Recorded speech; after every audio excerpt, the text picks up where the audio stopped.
Hello, this is a guy who likes fanfiction and is too lazy to read, so here is an everlasting flame in audio form. Check the description for the links to the author. Chapter 16, Azure Gleam, the Goddess Power. Slowly, ever so slowly, Byleth came back to consciousness. His body felt weary, and his magic felt damp. Something drifted softly through his hair. A quiet melody drifted through the air, a soothing and familiar voice carrying an unfamiliar tune. He wanted to sleep more, but he knew he couldn't. Slowly, he opened his eyes. Suthis stared down at him, her expression soft with a smile on her face. Finally awake, are we? He blinked slowly. This feels like a dream. She frowned at him. It might as well be, for how long you have remained asleep. Come. We cannot lollygag all day here. I do not like this place. He looked past her, staring up at the sky. It was beautiful, more so than the sky he was used to. While the stars above had never held any interest for him, he could acknowledge the inherent beauty in this place, warped though it may feel. He pulled himself to a sitting position. Suthis floated up, staying at his side. You're out of the throne room, he noted. Well, of course. I could do this normally, you know. My presence was simply never required. And it is now? He asked, pulling himself to his feet and checking the sword at his waist. She pouted. How rude.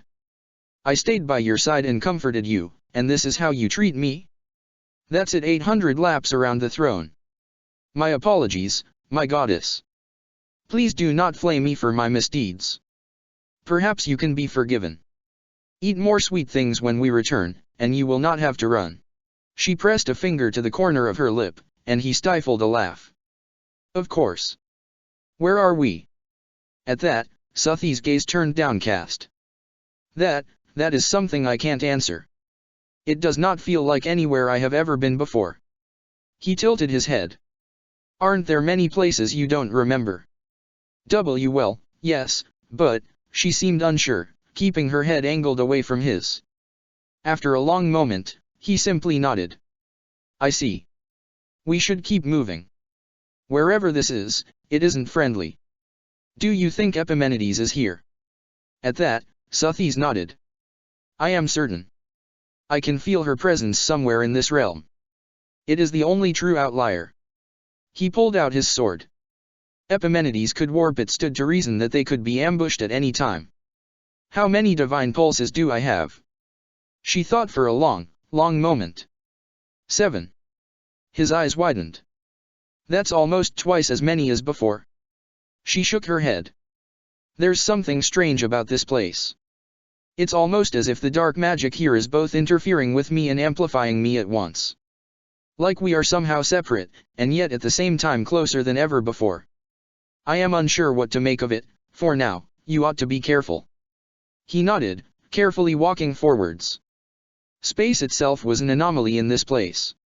In the distance, he could see entire islands vanish and reappear.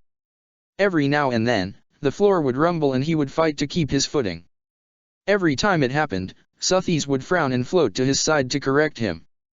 Several times, she was the only thing that kept him standing. He understood what she meant the more he walked. It felt strange to try to reach out to Suthis' presence. It was the difference between riding on a horse and being tied to one. There was no need for him to speak audibly to Suthis, but in the dark vastness of the realm, he felt that it would be better for the both of them if he did. How far are we? She didn't respond for a long moment, her eyes downcast and unfocused. Not too far now. I can feel that mercenary's power close by. He hummed lightly. In a moment like this, it would be wonderful if that limitation weren't there. His magic feeling more damp was likely because of this strange separation. He worried that he couldn't fight at his full potential. Byleth clutched his sword tighter as space warped and distorted around them, and Suthis let out a cry of surprise. When everything stabilized again, the pair were in a small clearing, and there was a single person lying on the ground, completely motionless. He gripped his sword tightly. I wounded her heavily earlier. Epimenides will likely not be able to attack us in her condition, let alone stand. Still, who knows what this dark magic will do for her. Keeping his distance, he readied his sword. Epimenides. Are we going to finish this? Silence. Then, finally, Epimenides' head tilted towards him, her purple eyes squinting and unfocused. Byleth? Is that you? He blinked. That look, perhaps he may be optimistic, but that looked definitively like Shay. Are you back to normal, Shay? He asked gruffly. Back to normal? What do ya mean now? Ow, ow, okay, lesson learned, not moving, she huffed, having tried to pull herself to a sitting position. He let out a short sigh, lowering his sword and approaching her, leaning down to get close. She gave a short sigh of relief as he cast Recover.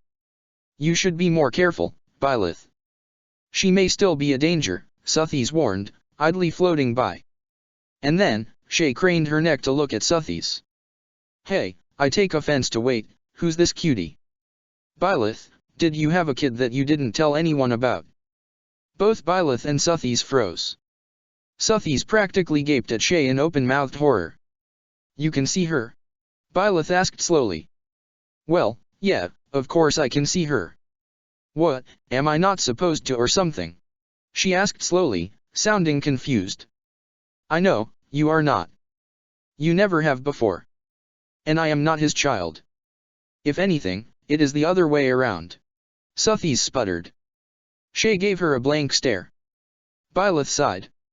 It's complicated. He turned to Suthies. Can you sense Epimenides anywhere around here? Suthies thought for a second, while Shay's eyes went wide. It is strange. It feels as though they are somewhere close by, while at the same time There was the sound of a warp, and Byleth froze. A figure clad completely in white and orange, with crystalline wings the color of blood, hovered behind Suthies. He recognized the outline of their figure. It was the same one that enveloped Shay every time she leaned into her power, and the same one that covered her when she had been taken over by Epimenides. Suthies! He called out, reaching out a hand to her. And a hand plunged its way through Suthies' chest. She stared ahead, almost as if she couldn't comprehend her situation, as the figure laughed. I had no idea it would be this easy, Felstar. Time bent and froze, and Suthies stared at him from the throne within his head, completely whole and uninjured, just as he always was whenever he fell in battle and was forced to rewind. Is that what you experience every time you die? Are you all right? It's not a fun feeling. No, I am quite all right. I am glad that this space is mental. It is quite the retreat from the pain. But that arrogant fool, she caught me off guard and had the audacity to claim that it was easy. She laughed at me, Byleth. I implore you to kill her when we go back. Can't you just do it yourself? Your body is clearly real. It explains the reason for the feeling of separation. Suthies thought for a long moment before a devilish smirk crossed her face.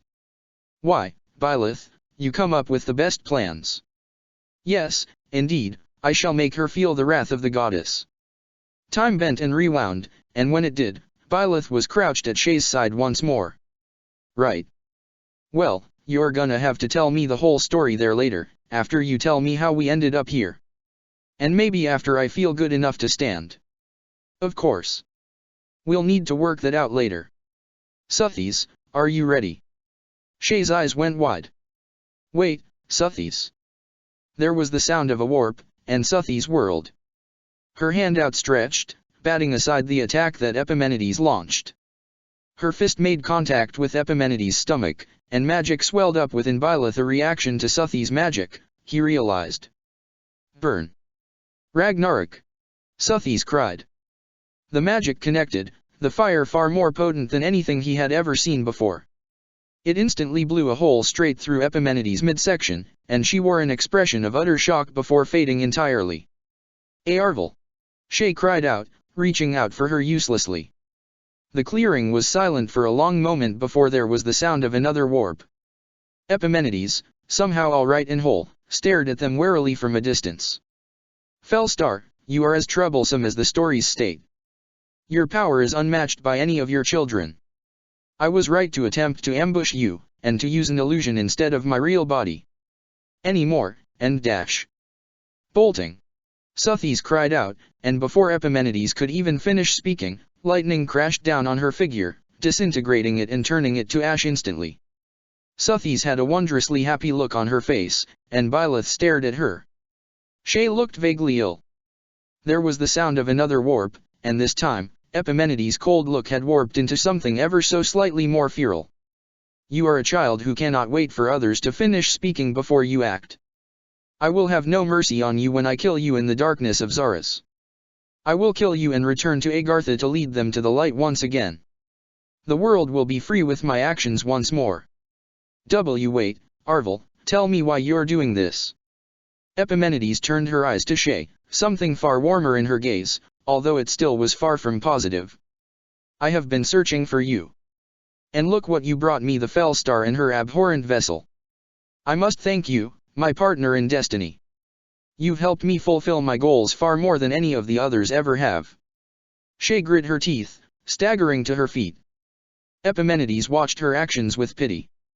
What goals? What the hell are you talking about, Arvel? Why did you use me? Why did you take over my body without my permission? And what are we doing here? Bring us back, Arvel.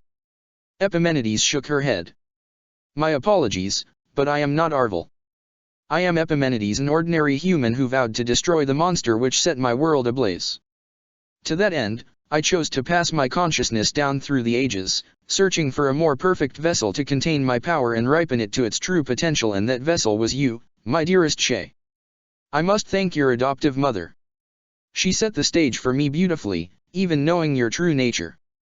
Her wish for you to live a normal life truthfully stunted you somewhat, but in the end, you fought all the harder to catch up, something that I unconsciously capitalized on. Now, thanks to your efforts, you have created the perfect conditions to destroy the Fellstar. I have completed the great forbidden spell of Zaras, and it is a one-way trip. Nobody will be returning but me. Shay looked shocked, stepping back and leaning on him for support when her legs started to shake. Epimenides sighed. Of course, that injury of yours stunted your talent at the last possible moment, and yet your fervent wish to become stronger only bolstered my dark magic abilities. Perhaps I would have been stronger had you not sustained that damage, perhaps I would not have. Fate guided us in this direction, and it will guide me to the defeat of the Fellstar today. Shay just looked lost now. But we dash. And then, Suthis began to laugh. The sound was lower and more arrogant than what Byleth was used to. He turned a cautious look to his partner. You seem rather confident that you will defeat me. Do not forget that I am the goddess of Fodlan. If you think I will go quietly into the good night, then you are a greater fool than even I could imagine. It is your battlefield, to defeat you here will be a humiliation most overwhelming. Epimenides locked cold, hard eyes with Suthis. I will take that arrogance and trample it underfoot. Shay, you will be no different. My apologies, but you are simply in my way. When we battle, I will aim to kill you with everything I have. Do not hold it against me, my partner in destiny. With that, Epimenides warped once more, and the three of them were left alone once more. Numbly, Shay practically collapsed against him, leaning her entire body weight on him. He eased her to the ground, not wanting to deal with holding her up. Suthis huffed. Fleeing in the face of a challenge is the mark of a true coward. Divine judgment will be upon you soon, Epimenides, and dash. Suthis, stop being weird. Byleth spoke simply. She turned on him, eyes wide, before she seemed to stop. Right.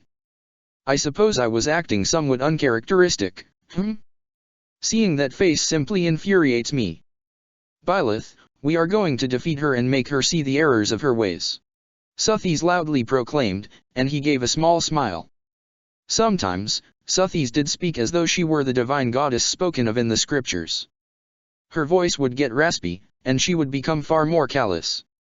As his understanding of the divine pulse grew, so too did that callousness. Sometimes, he felt as though his role were to rein her back in when she got overzealous. The rest of the time, she was simply Suthis, the one who had been with him all along.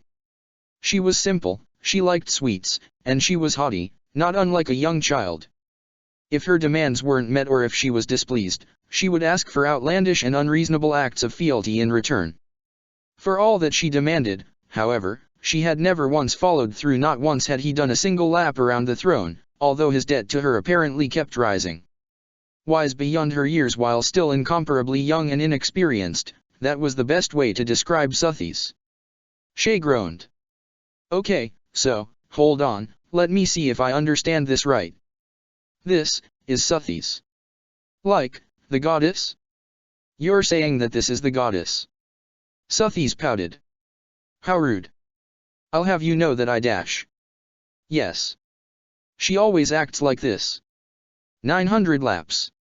Ignore her. Shay massaged her temple. Okay, that's great. Just wonderful. I guess that's one way to find out that the faith is objectively correct. Alright, next question, how do you know her? The two of you are awfully familiar with each other. Byleth gestured towards Suthies. She lives in my head. Suthies huffed. A crass explanation. We are two souls bound together, destined to forever be together. Our bond is not something that can be quantified or put into words. Shay looked sad. No, I think I get it. What I had with Arvel, or Epimenides, I guess, was similar. She would always guide me, help keep me alive, give me advice. Stuff like that. She called me her partner in destiny. But geez, just thinking about how you were in the same situation blows my mind. I guess it explains how strong you are if the literal goddess is in your head. Suthies preened at the praise, Byleth took it more humbly. It's the culmination of both of our efforts that I grew to be strong. It's the same for you. You never would have been able to put up a fight against me if you hadn't worked as hard as you did. She winced. Hey, speaking of that, I didn't cause any trouble, did I? Oh, you did.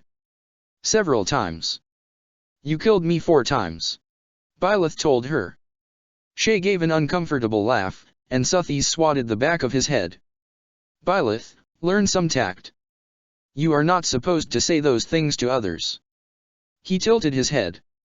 Why not? It's ugh, you are as foolish a human as was ever created. Need I explain every little detail to you? Figure it out yourself. Suthies snapped. He curled a hand around his chin, forcing himself to go deep in thought and remember Sitha's extensive lessons. The man had told him that he was likely barking up the wrong tree when it came to certain interactions. He was best off just letting others lead the conversation and participating little, smiling and letting them play off of his shorter responses. Shay was perfect for that purpose, but when she needed reassurance like now, he was forced to respond truthfully. As he thought, Shay let out a loud laugh, this one a lot more real. Hey, you know, it's not that serious. If you said that I caused trouble, then you probably mean it. Sorry about that, and thanks for not killing me. And I'm just going to assume you were joking when you said that I killed you 4 times. He nodded, turning to Suthies. I was correct. Only this time. If you said something like that to someone more sensitive, you would have floundered. Forget a perfect tea time, you would barely qualify to continue it at all. Does she normally guide you through conversations like that? Shay asked, a teasing tone to her voice. Suthies went somewhat red. Oh, of course I do. He is a fool who cannot hold a conversation to save his life. I just normally do not have an audience for my advice. Suthies argued. As she said that, the space around them shook, and they were made starkly aware of their situation once more. We don't have much time. Epimenides is waiting for us, Suthies remarked, her voice low and distant as she stared out into the distance.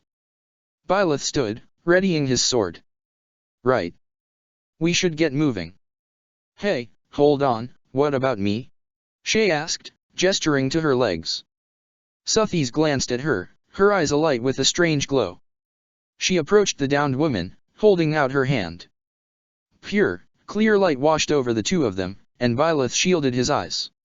When the light faded, he dared to look again and nothing much seemed to have changed. Wait. What did you just do? Shay asked, her voice strangled. I healed you. You are not our enemy as of yet, and if you are, then I will retract my kindness and destroy you.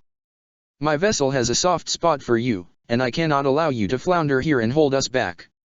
Come. There is a fight ahead of us that we must see to the end. Suthies turned and began to float away. After a long moment, Shay got to her feet unsteadily, testing out her legs one step at a time. It feels like I never got hurt in the first place. Congratulations. Byleth responded neutrally.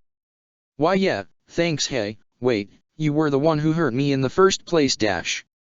The ground shook again worse than before, and she yelped as her already unsteady footing slipped. He caught her by the waist before she could fall, pulling her flush against his body. She wrapped her arms around him as though it were the most natural thing in the world, and they stood there until the tremor stopped. We should go. He forced himself to speak. Why yeah, we should. Don't want to keep a lady waiting, you know. Shay attempted to crack a joke, separating from him. Her smile was flimsy, and he wondered if she felt the phantom of his touch, too. Suthies gave him a half-hearted glare as the two of them rejoined her, who had floated ahead a fair bit. He returned it with a flat look. Together, the three of them endured the warping of space, and found themselves on an entirely new island. Epimenides' voice washed over the group, as though the mage was truly there with them. So, you decided to face me after all, Felstar. I have no wish to die so early, however, so tell me, how far are you willing to go to satisfy that desire of yours? Are you even willing to kill your children? There was the sound of warping, and Byleth readied his sword. At his side, Shay did the same, raising both of her swords. Their enemies, however. Suthi's eyes were wide. The Immaculate One, the Benevolent One, and the Hammer of Judgment. Those names meant little to Byleth. To Suthi's, however, simply speaking them into existence seemed to rattle her. All he knew was that their enemies looked suspiciously similar to Rhea, Seath, and Flayn, but blonde instead of with mint green hair. Suthi's, I have a theory. Byleth, will you shut up with your theories? You're being unnecessarily aggressive. I won't be eating peach sorbet when we get home. Suthi's let out a wordless cry of annoyance, and she raised her hands, magic swirling within. Rhea leapt towards him, locking their blades together. He found himself being pushed back by the sheer force of her strike, giving her the ground she pushed for. It mattered little here, regardless. Space meant nothing when the entirety of the expanse held little in the way of walls. Around him, he could see Shay fighting Seath and Suthi's fighting Flayn, both looking clearly conflicted. Well, this was fine by him. He wanted to see how Rhea fought regardless. She seemed all too happy to give him that experience. You traitor, you took my mother from me. Give her back. Give her back to me. Unshed tears were brimming in Rhea's eyes, and Byleth almost felt Jared. Not Jared enough to be hit by the uppercut she tried to land. He slashed out towards her, and she blocked with her shield before striking towards him. Aiming for his heart.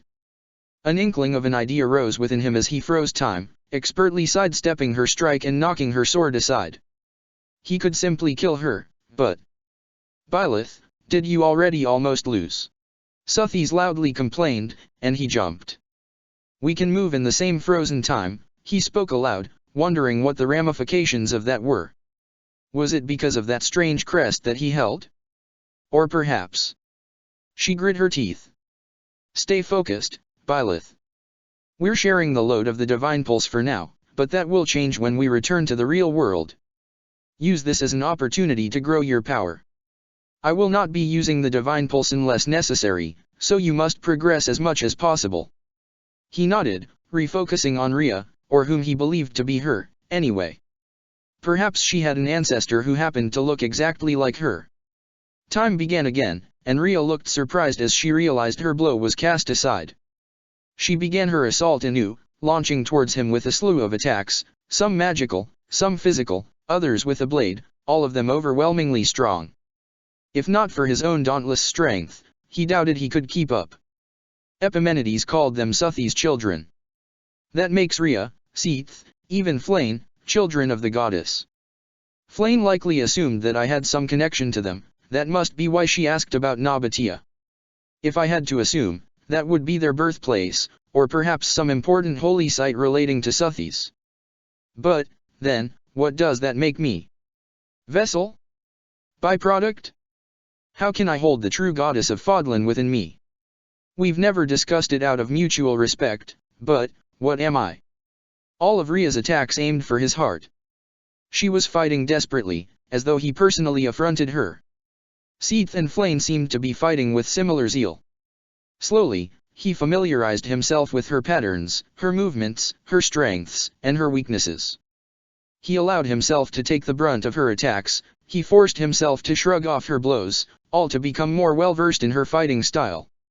He didn't plan on fighting Rhea if he didn't have to, but he ought to plan for every eventuality. The Immaculate One, the Benevolent One, and the Hammer of Judgment. I'm going to assume that the Immaculate One is Rhea. Strange titles, but they fit. I think I can win pretty handily, but it would be a lot harder if they were real. The thing that worries me most, though, is what it means if Rhea actually is a child of Suthi's. She's looking for her mother, but how much of that is aligned with the reality I know? Rhea knows that Suthi's is with me, and she's offering me a lucrative position. She even told me that I could become Archbishop if I wanted. Is she looking for her mother in me? And if that's the case, then what of the things she offered me? In the Holy Tomb and deep beneath Gareg Mach, she said that there will be something that called to me, but she also asked me to sit upon the throne. What will become of us, if I do? What is the purpose behind that request? Rhea snarled, whipping her heel up in an achingly familiar move. Almost instinctively, he craned his head back, barely avoiding the strike. She followed it up with a strong punch aiming for the nose. This, too, he avoided. It's similar to that dream. The dream of the Tailtean Plains. That means.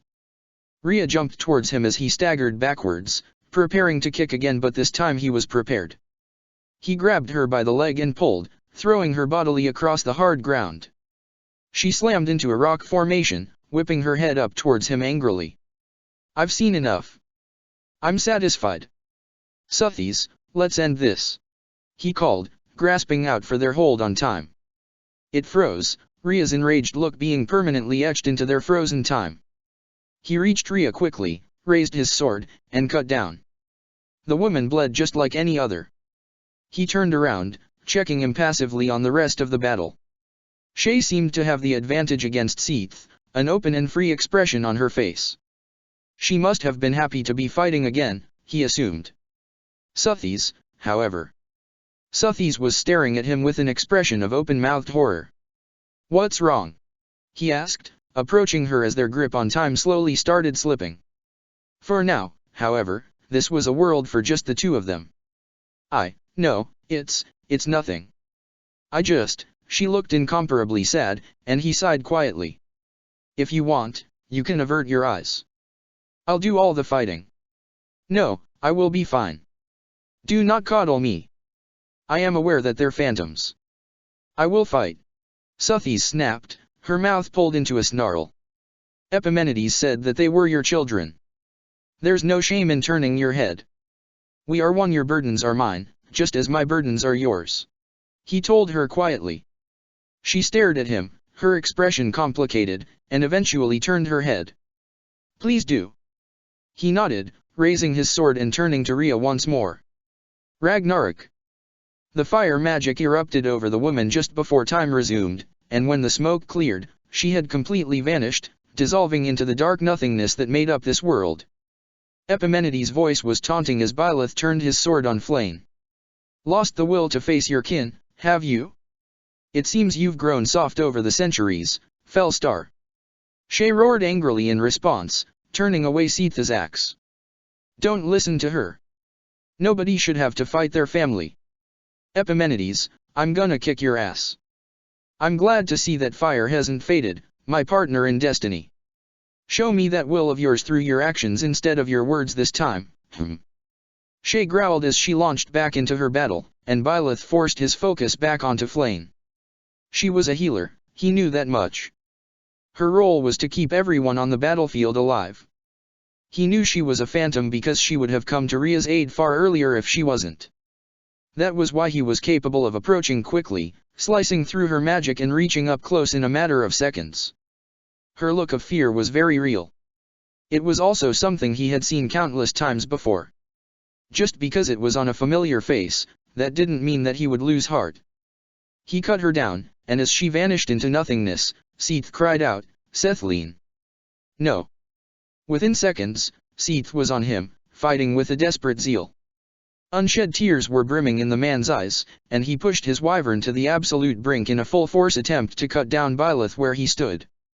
His sword deflected the axe quite easily, catching the hote clear at the handle and sending its path askew. Shay teleported behind Seath, slashing outwards towards him. The man didn't react, or even attempt to slow his deranged assault.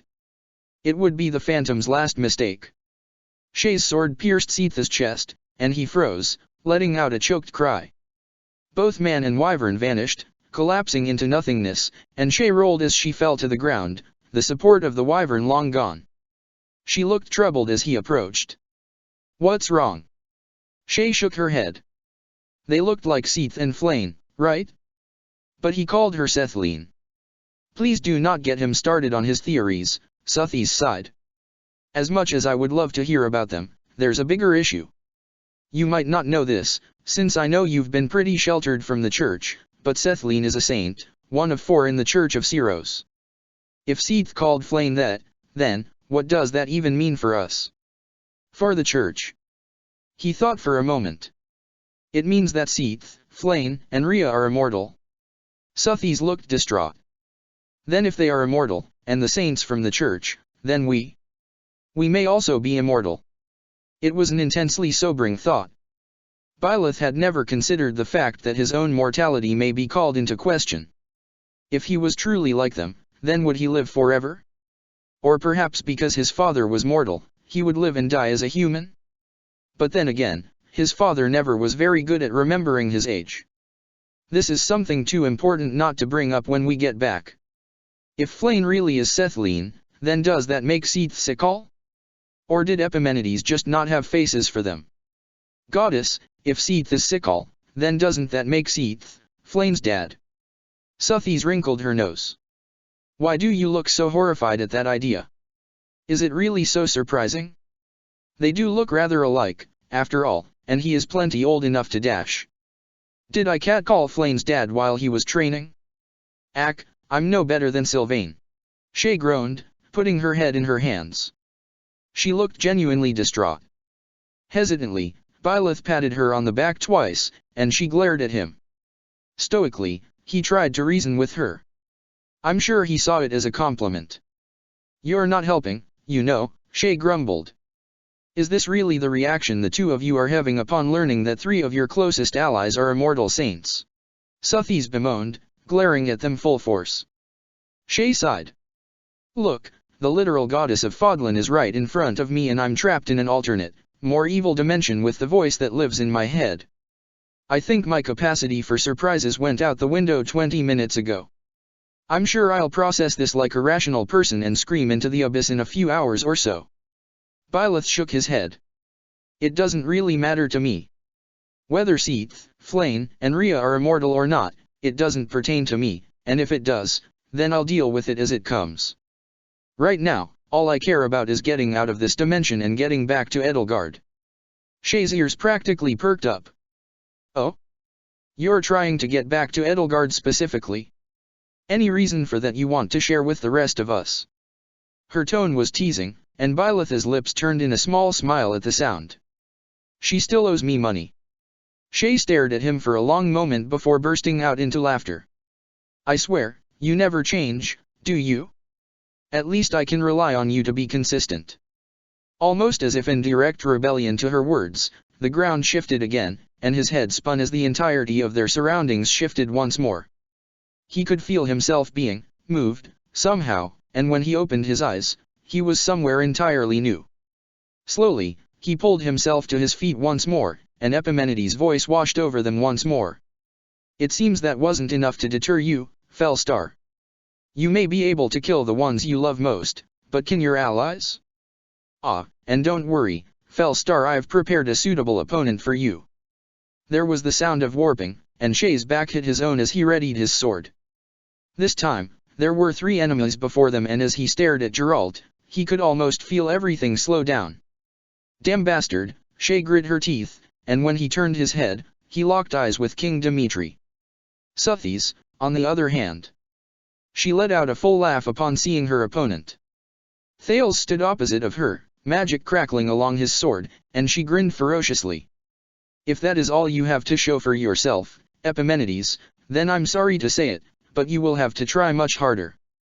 I am not someone who will be defeated by a knave like this. Oh, I know.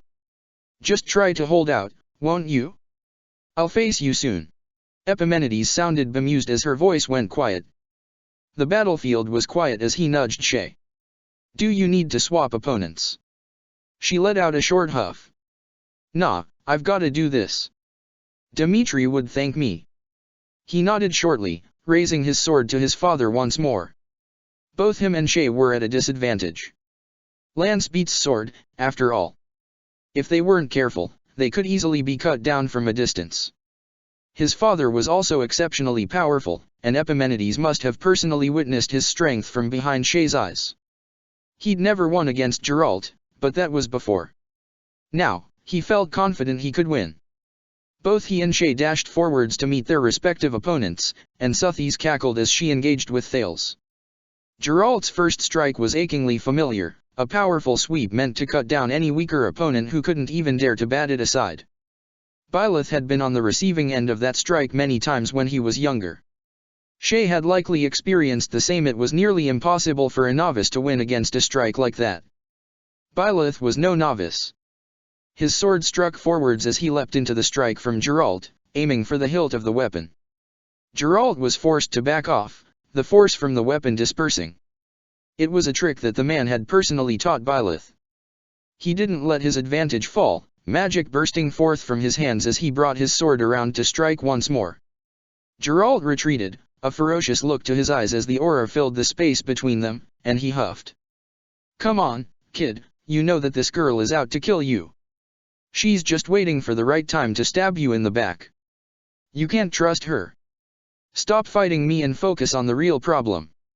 My father is someone who I've never tried my best against. In some deep recess of my heart, I understood that it would hurt if I killed him. That grief is something I've never felt.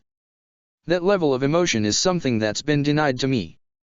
Come, Epimenides, show me the strength that my father truly holds. Geralt grit his teeth, and he leapt into battle once more. Fighting with his father was something familiar. He almost fell back into old habits, nearly acting comfortable with his opponent. Time and time again, he found himself deflecting familiar lance strikes, losing and gaining ground against the much larger man as needed. The strength behind Geralt's strikes was undeniable, but Byleth's blade glowed with an indomitable magic, his power overflowing and bursting forth as he fought. He could feel his magic twinge in response to Sothis' overwhelming strength, could hear the clash of weapons behind him, and could feel the weight of his father's lance. That was all he needed to center himself, to bring himself back to the battlefield time and time again. This wasn't his father. It was a phantom, an enemy that he had to cut down. Lightning flashed as he struck, his sword crackling with its energy. Geralt was forced to back off time and time again, the superior range of his lance being beaten out by the overwhelming strength and magic fueling Byleth's blade. He raised his hand, magic frothing to be erupted, and he let it loose. Pillars of lightning burst open onto the battlefield, enveloping Geralt's phantom. The man let out an agonized scream, and Byleth flinched, his hand wavering. Is this really right? He thought of the look in Geralt's eyes and his harsh words, and he thought of Shay and Sothis at his back, and his resolve hardened. Mint green eyes opened once more, a harsh determination lining them, and the lightning convalesced, its power returning to full. When the magic faded, so too did Geralt. Byleth let out a weary sigh, turning around. Both Shay and Sothis met his eyes. Looks like you were the slowest this time around. Not giving up too early, are you? I'll steal the show if you don't pick up your game. Shay's words were taunting, but there was an undercurrent of worry to them. Slowly, he shook his head. You'll have to try much harder if you want to do something like that. I was distracted, that's all. Sothis let out a sigh. You were facing your father, yes? I cannot blame you for your distraction. My opponent was little more than a worthless mongrel, but against someone like Geralt. I will be fine, Sothis.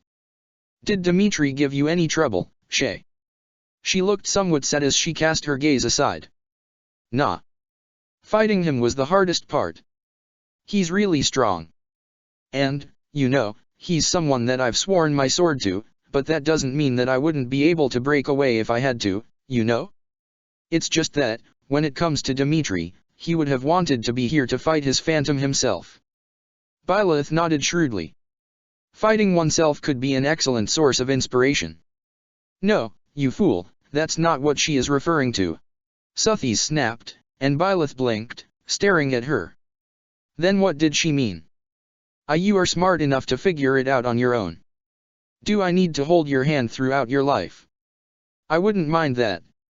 Stop being an impertinent fool and consider the consequences of your words on your own.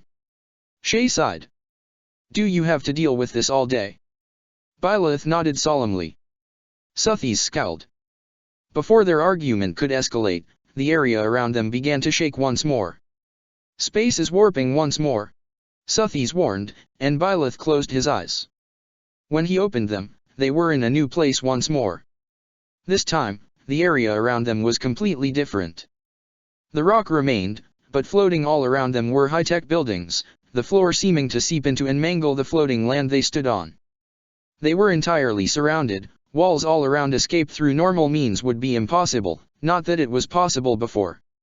This was, at least, there was no risk of falling into the yawning abyss below. The three of them proceeded forward carefully.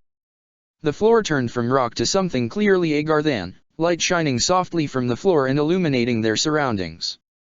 Under the blue light, Shay's hair seemed somewhat darker than normal, and the bags under her eyes were more pronounced.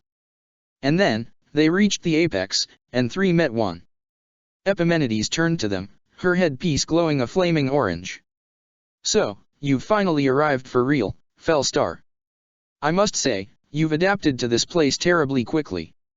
The stories of your power were far from exaggerated. Ha! As though you could expect anything less from a goddess. Now, Epimenides, prepare to meet your punishment. Suthies preened, her ego clearly shining through. Suthies raised her hands, magic crackling. Epimenides did much the same. And then, Shay stepped between the two of them. Hold on. There's still too much I need to know. I won't let you two fight yet. Suthies sputtered, looking put out. What are you doing, you fool? She may cut you down at any time. She could, but I'm willing to take that risk. It's worth it. Tell me, Epimenides, what really happened back then? You were alive over 1,000 years ago, right? Tell me the truth.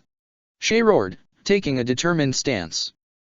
Epimenides gave a resigned smirk. I should have known you would be curious.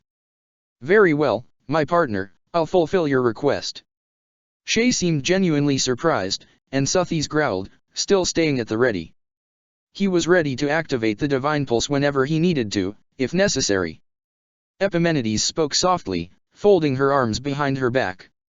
Well over 1,000 years ago, a monster descended from the blue sea star. Her name was Suthies, and from her blood sprouted a civilization. The name of that civilization was Nabatea, and the children of the goddess lived there in harmony alongside the original denizens of the planet, known as Agarthans.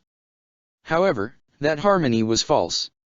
Suthies and her people gave the Agarthans advanced technology, but it came at a cost. We were forced to pledge our fealty to her, becoming barely more than slaves. That's not true. We were, Suthies trailed off, looking troubled. Having memory problems, Felstar. I'm not surprised. Yours is an incomplete vessel. Mind without body, your soul is tied to a mortal.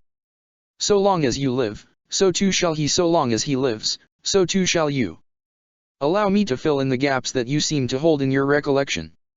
We, the Agarthans, rebelled against your control.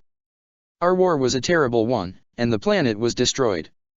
You used up much of your power to cleanse it, going into deep sleep. It was then that Thales concocted a plan, moving without my consent. He convinced a nobody, a random bandit, to raid your resting place.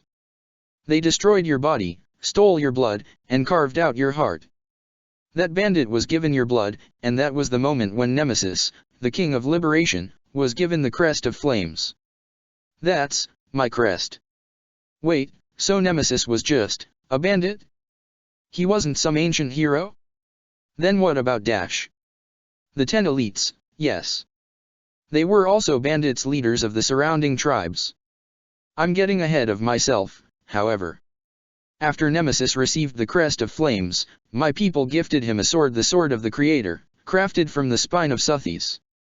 Enraged, Seros rallied the people around her cause while Nemesis did much the same. His way was through force or bribery, while her way was through coercion and speeches. The 10 elites and Nemesis, and the Knights of Seros led by the 4 saints and Seros herself, clashed on the Tailtean plains, where Nemesis was killed. Save for Maurice, the 10 elites were hunted and killed, although all had sown their progeny through their conquests.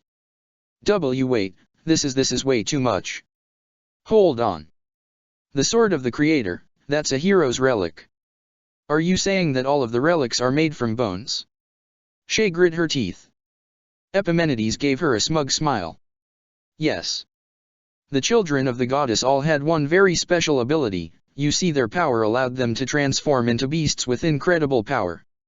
Some could become dragons, some could become turtles, others hawks.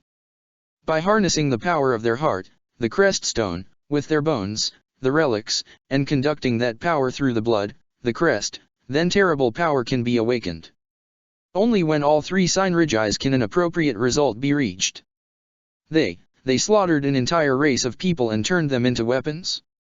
Shay breathed, looking horrified. Byleth continued to silently take in the information being fed to them. Shay, my partner in destiny, you would never understand the enmity that drove us to this length. To them, all things are acceptable, anything allowed, in order to bring our once great nation to the light once more. I wish to bring a more reasonable approach to Agartha, to allow them to truly come to light once more, not as gods or rulers, but as a people, free from the goddess influence, free from her tyranny. Then why did you vanish? You saw the plans, you knew what Thales was doing. You could have become just as immortal as them. Why did you drag us into it? Why did you let everything go so wrong? Epimenides turned her eyes down, looking somewhat sad. I had no choice. I was weak, Shay. I was not strong enough to repel the knights at Tailtean, and I knew I wasn't strong enough to stop Thales. All the technology and all the magic in the world would never have been enough to save us. I threw everything I had at the wall, and I prayed it would stick. When it all came crashing down, I knew my dream was impossible. That's why I passed my consciousness down. I knew that was the only way for me to grow powerful enough to defy Thales, to defy everyone who may stand in my way in Agartha. My plans would be seen as no less than treason to them, who wish to subvert and rule over the world. Please forgive me, Shay, but if I did not do this, then I would likely be dead or worse by now. That's not a consolation to those who lost their lives to them. They've caused so much damage, so much destruction, that they can never be forgiven. Families have been torn apart because of them, and now you want me to rot in some dark dimension so you can take over your way? Well, I won't stand for it. I'll stop you, and I'll stop all of Agartha while I'm at it. Shay roared, summoning her swords. Epimenides sighed. I should have expected such resolve from you. You've always been the more bullheaded of us. Very well, then as soon as I am done with the Fell Star, I will meet that resolve of yours head on. Perhaps we'll see which of us are stronger then, shall we? First, however, I must thank you for granting me the time I needed. Your call to action gave me ample time to prepare. Shay's eyes went wide. What are you talking about? And then, Epimenides lifted her arm from around her back, and something that looked like a cannon was fastened tightly around her hand. It brimmed with magic, light, and dark meshing in a chaotic medley, and Byleth's eyes went wide. Shield! Suthes cried, throwing her hands out. Byleth brought his sword up to block just as that magic erupted forth, and hell rained upon them. Even through Suthes' shield, the 3 of them were hailed upon constantly by dark magic, seeking out their weak points and constantly hammering them. That wasn't the purpose of the cannon, however, that was made clear when a massive surge of magic barreled towards them, destroying the ground in its path. A hand clasped onto his shoulder, and he felt that same strange sensation he had grown used to while fighting Epimenides previously, a warp. He blinked, and he was across the clearing, watching as the attack sailed clear and missed him. From behind him, Shay let out a heaving sound, and he turned to her, worry sprouting up within him. She was crouched on the ground, face pale. He knelt down, rubbing her back lightly. "Are you all right?" "Why yeah, I'm fine. Never really warped someone else with me before, you know." Her voice was shaky, and he nodded as she forced herself back to her feet. He blinked and Epimenides was floating before them once more. "I'm going to fight the Fell Star alone. I can't have you two interfering. I'm sorry, but you'll have to keep yourselves busy for a moment." Epimenides warped away again, and in her place, two figures began to form from the shadows on the ground. His eyes were wide, he almost couldn't believe what he was seeing. "Is that supposed to be us?" Shay breathed at his side, readying her swords. He supposed it was. One primary difference was that the other Byleth had the dark blue hair he once had before fusing with Suthi's. There was, however, one other, major difference. Shay realized it alarmingly slowly, and he almost sighed preemptively as she pointed at the phantom Byleth. "Why are her boobs so big?" The Byleth across from him was undeniably female, and the Shay across from him was undeniably male. The male Shay squawked, pointing to the real Shay. "Hey, you're one to talk, lady." "Stop being stupid," both Byleths said at the same time. He blinked, staring at his counterpart. She gave him an equally impassioned stare. "Ugh, this is too weird. I don't want to look at her." "Look, I'll fight, me, and you fight you, okay?" "We gotta go help Suthi's," Shay grumbled. Byleth glanced up at Suthi's, watching as she hurled magic around haphazardly, pure power dancing in the sky around her as she flew. 3 glyphs hovered over her head, and a storm of magic surrounded the space around them. Epimenides met her with an equally ridiculous pool of magic, dark and light intertwining to create a maelstrom of power that engulfed anything in its path, Agartha and magic fueling her every move as they fought in a mage's duel that would put anything Fodlan had ever seen to shame. "I don't think she needs our help." Regardless, however, he turned to his counterpart and leapt into battle. His blade met hers, and the pair were silent as they fought. Byleth was a very methodical fighter. He fought far slower than someone like Shay did, but his strikes were far stronger and built for victory through any means. Break a weapon, win a battle. Break a spirit, win the war. His skills were so finely honed that most opponents gave up and fled before he even had to kill them. His counterpart, however, was much the same. Their fighting style was eerily similar. Her swordplay was immaculate, and somewhat faster than his.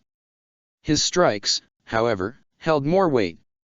The two of them both picked up on the minute differences in style quickly, and they fought carefully. Both seemed to be moving as though they were in a dance, their swords rarely, if ever, meeting. Magic would be the deciding factor in their fight, creating distance and dealing minute amounts of damage. Their fight was silent, elegant, and controlled. Slowly, ever so slowly, damage began to accumulate on both fighters, small cuts and smaller burns forming on their bodies, not enough to throw them off but enough to be noticeable to an outsider. It was the pinnacle of swordsmanship, a perfect copy of a perfect original. In contrast, when Shay and her counterpart were fighting, it seemed like neither of them knew how to be quiet. As he fought with the female Byleth, Shay and her counterpart were constantly talking to each other, whether it be taunting, joking, or even announcing what their next attack would be. They were treating their dance of death as though it were something trivial, like it was a friendly bout instead of a fight to the death. He shook his head, forcing him to focus on the woman in front of him. Byleth's counterpart was focused entirely on the fight, and any slip would ruin him. He knew his own habits well enough to say that much. However, his knowledge of his habits would be what decided this battle.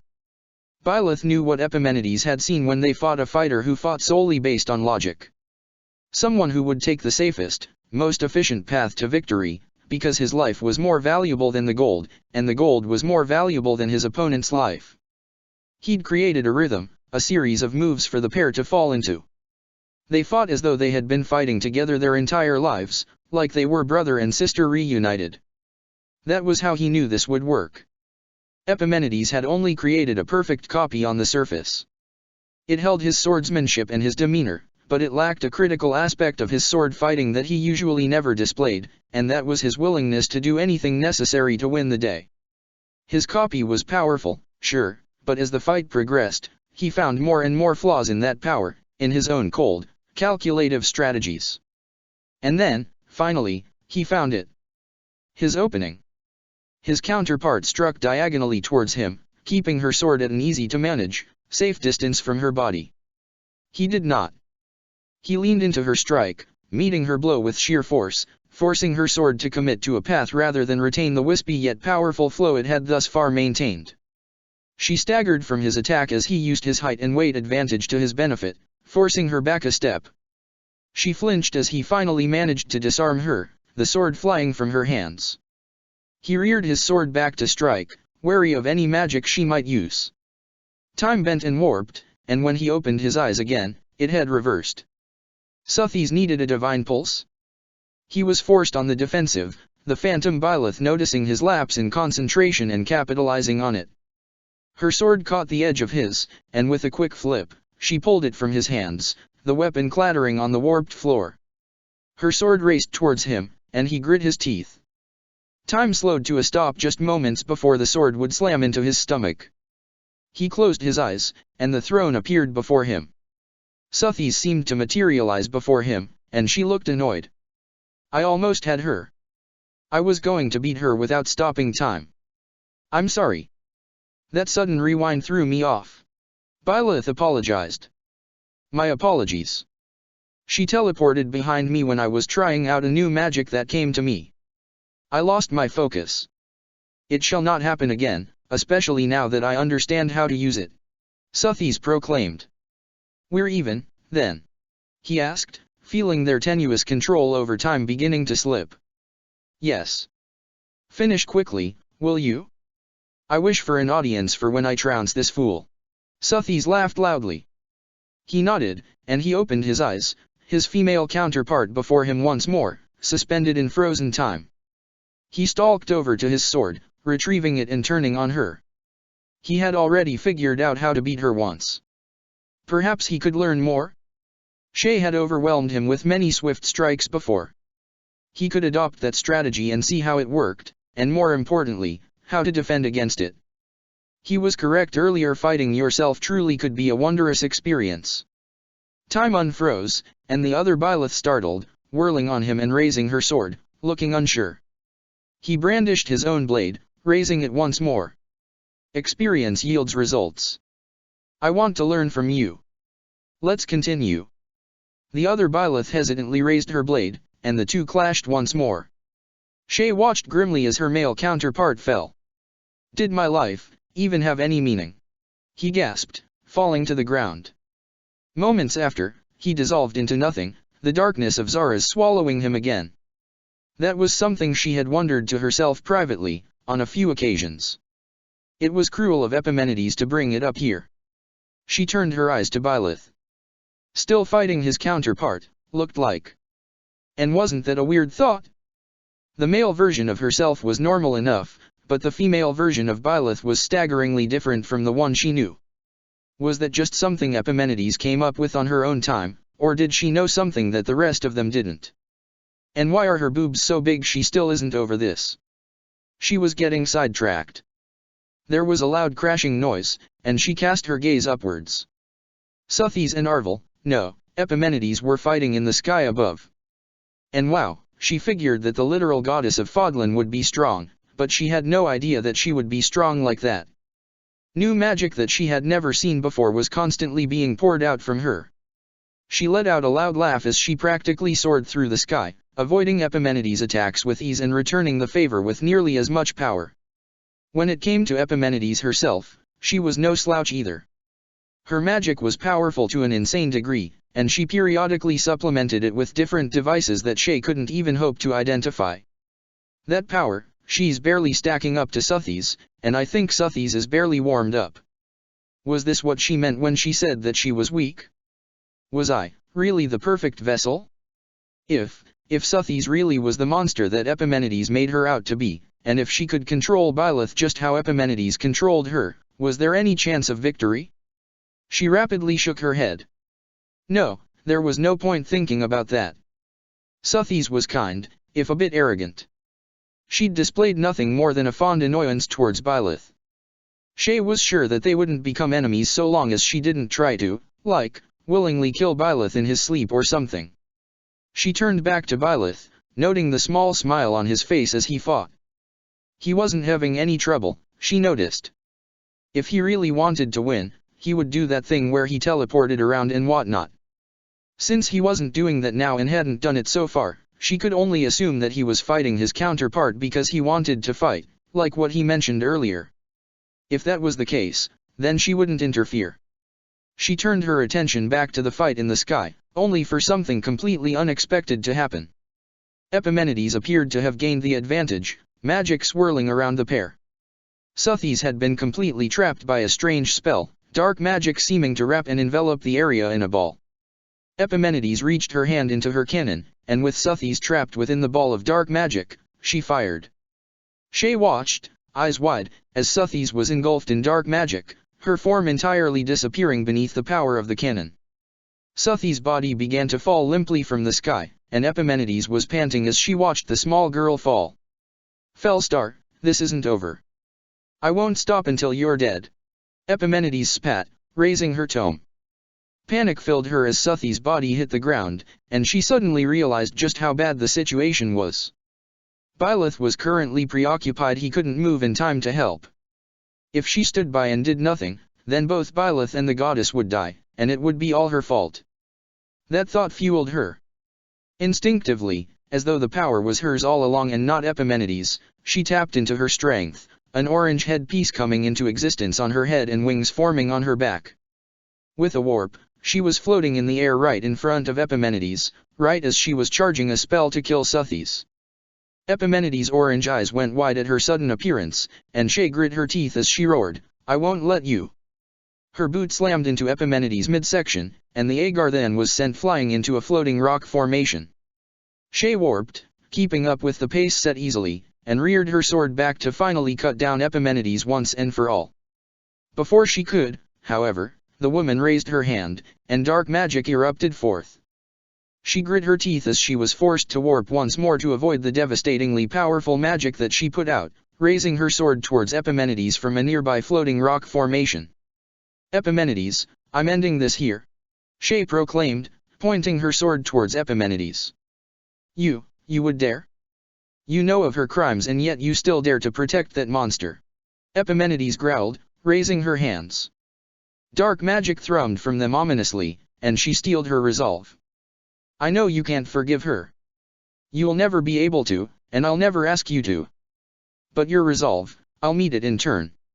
Sothis and Byleth are two genuinely good people. They want to live, all while searching for their purpose in this world. They're just people, Epimenides, and I'll fight so they can earn a future they deserve. A future they deserve, huh? Have you considered all the futures she's stolen from us? From our people? She's taken so much and caused so much damage. I know. I understand. But, at the same time, I'll forgive her for it. All people in this world deserve a chance, Epimenides, and if she's truly a monster, then she'll toss that chance away. But if she's just a girl, just a normal person who has power, then she'll understand the weight of that forgiveness, and she'll strive to build a better future because of the stains of the past. Epimenides scoffed. A meaningless resolve. I'll tear it down every way I can, and show you the error of your ways. That creature can't be permitted to live. Shay closed her eyes calmly, focusing deeply. When she opened them, it was with determination once more. My resolve isn't something that you can beat, Epimenides. You should know that better than anyone else. I'll prove it to you again. I'm ending this here. Dark magic raced towards her. Her sword flashed out, batting aside two of the magical blasts. She jumped, pouring energy into her unused legs, forcing her body to leap forth into the air towards the Agar then. Epimenides planted her feet, pouring out more and more magic towards her. Her power filled her core as an unblockable, undodgeable array of magic flew towards her, the strength behind the attack unreal. For any other fighter, it would be a death sentence. For her, it only required a warp. From behind, she aimed for Epimenides' back, her swords aimed down towards the Agarthan's neck. Before she could make contact, a barrier sprung up around Epimenides, and with a strong repulsive power, Shay was knocked back. Epimenides warped before her very eyes, vanishing from Shay's sight. Her eyes widened, and she preemptively struck out behind her, twisting in midair and trying to generate as much force as possible. It was only just enough to block the dark magic that came her way. Shay was sent flying, colliding with the Agarthan floor.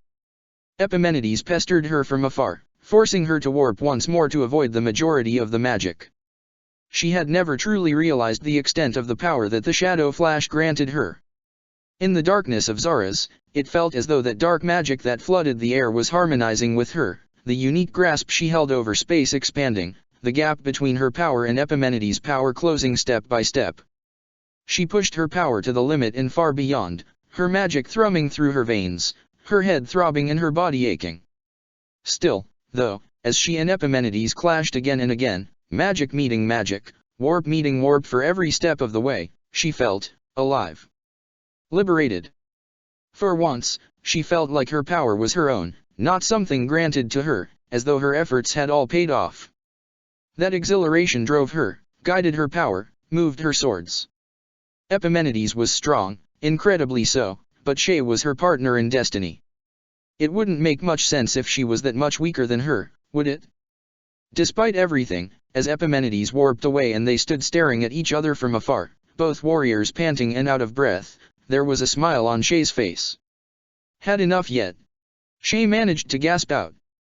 I'll kill her, I'll kill her. I'm too close to give up now. The future of my people is right within grasp. Why can't you understand that? Just roll over and die already.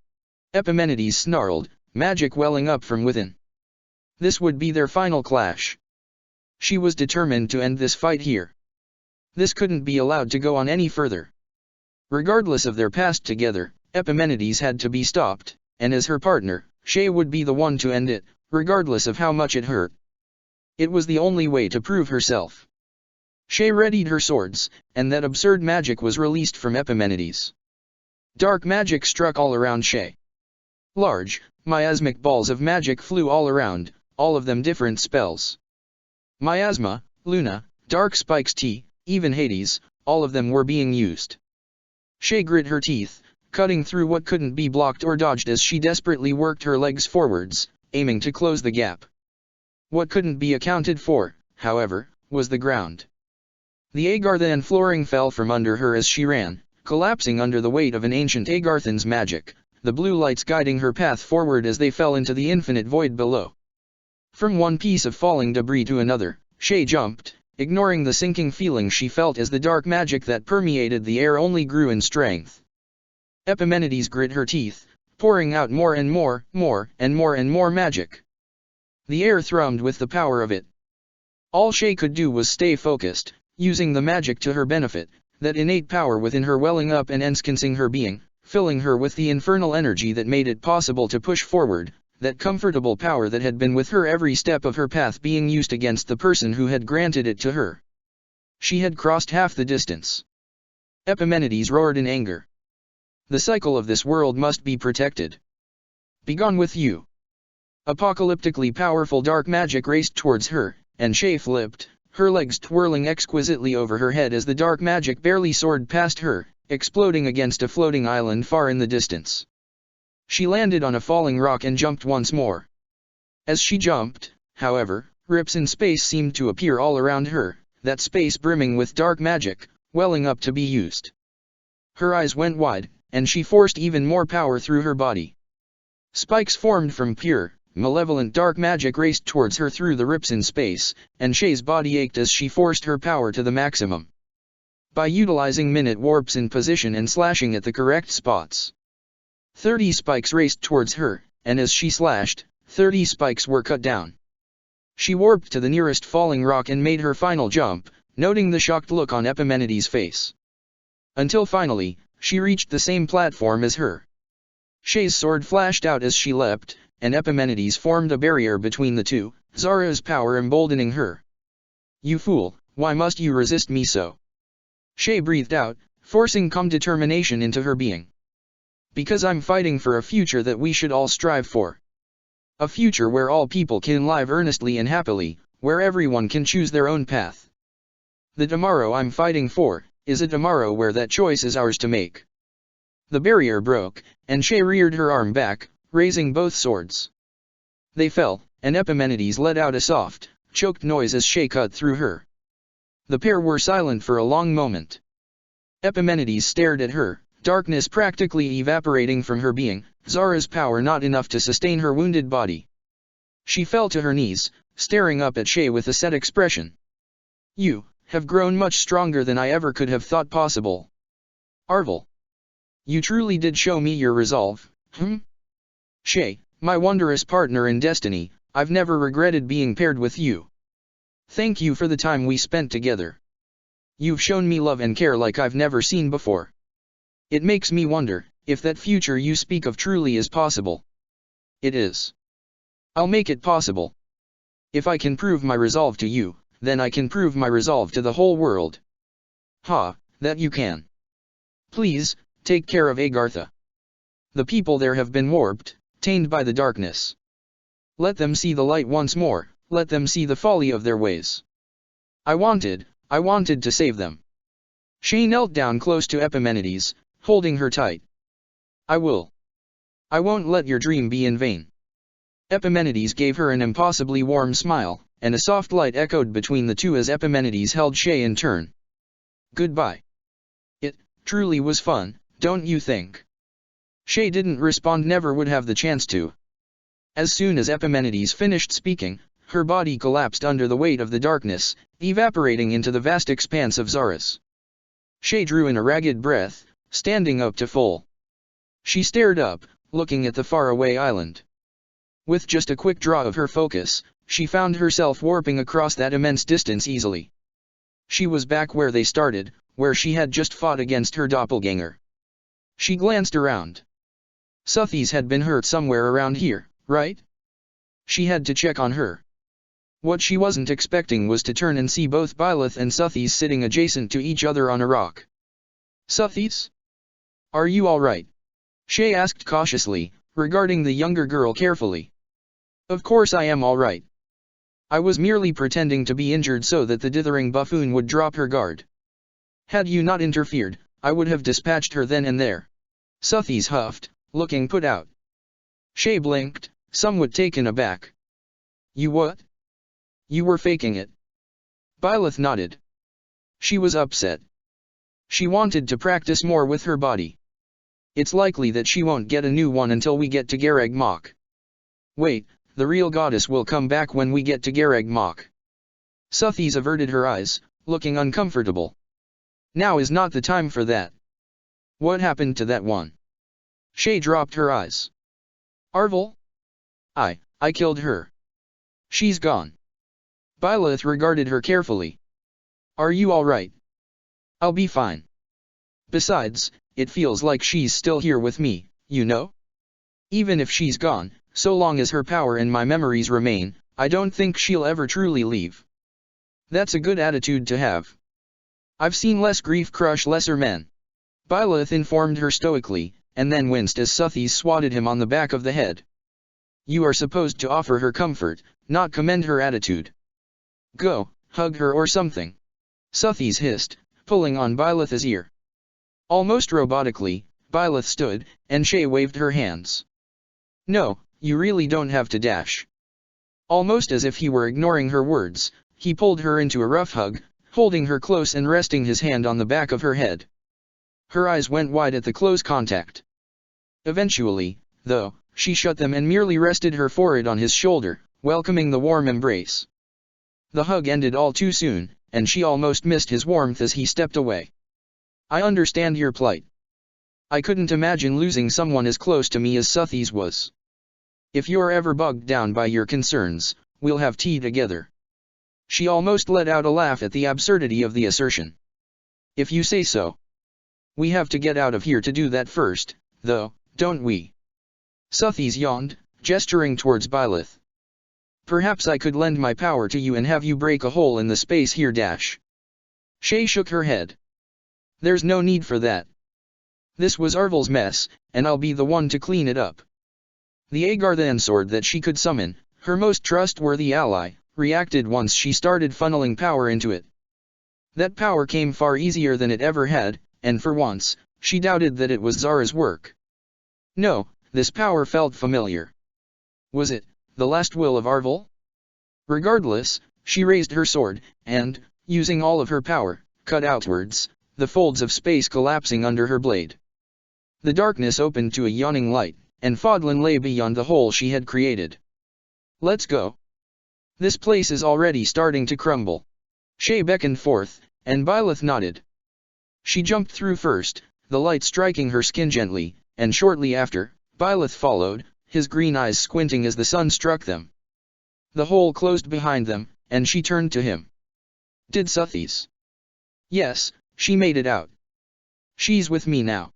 He spoke quietly, staring into the distance, his eyes somewhat unfocused. Is that what I looked like when I was talking to Arvel? As he spoke to Suthies, Shay glanced around. This place, it was where our last base camp was, right? But it's completely deserted. Guess they marched without us, huh? Byleth nodded, staring off into the distance. It seems so. She followed his line of sight, and in the distance, she could see a large, distinct construct. Then our next stop is Gareg Mach. Suthies sighed as she settled upon her throne once more. Zara's, that place was such a bother, for more reasons than one. It sapped her energy far more than she expected, but it also triggered certain things in her that she did not wish to experience. Her memories, for one. Ever since she came into this world, she has had an inkling about who she was. She felt as though she were something greater, something that should be revered. Being paired with Byleth had tempered that. Being tied to a mortal without any way of manifesting yourself to the world did wonders to curbing her ego. For a time, she had been blissfully unaware of her past, perhaps even willingly so. Knowing the pain and betrayal that had befallen her was an unbearable experience, hardened though her soul may be. But seeing her children and being in that unrelenting darkness made her remember things that she had previously forgotten. Siros, Sethleen, Sikal, Makul, and Indek still roamed this land. The Agarthans were still at large after stealing the blood of her children and using their bones as weapons. Nabatea was long gone, and the great civilizations that had peppered this world had vanished. And, she remembered the Holy Tomb. She remembered what had happened there previously, how she had granted Siros some of her power. But, more importantly, she knew what that meant for her. Were Byleth to sit upon the throne in the Holy Tomb, she could take over his body seamlessly. Siros had been warped beyond all recognition if she were willing to stoop to this low in order to return her mother to this world. She would take a bystander and completely erase him from this world, from the people who loved him, all for her selfishness. Her words had implied that Suthies would merely come into the world on her own, not that she would erase Byleth's personality and take his body. Being in a new body had been a wondrous experience, but Byleth, he had shown her new experiences in life. From the time she awoke until now, he had been her most staunch defender, even before he knew of her true nature. Perhaps he could be foolish at times, but most mortals were. More importantly, they too were one. While she could theoretically claim control over his body at any time, it would irreparably damage the delicate bond their souls shared, and their power would fall.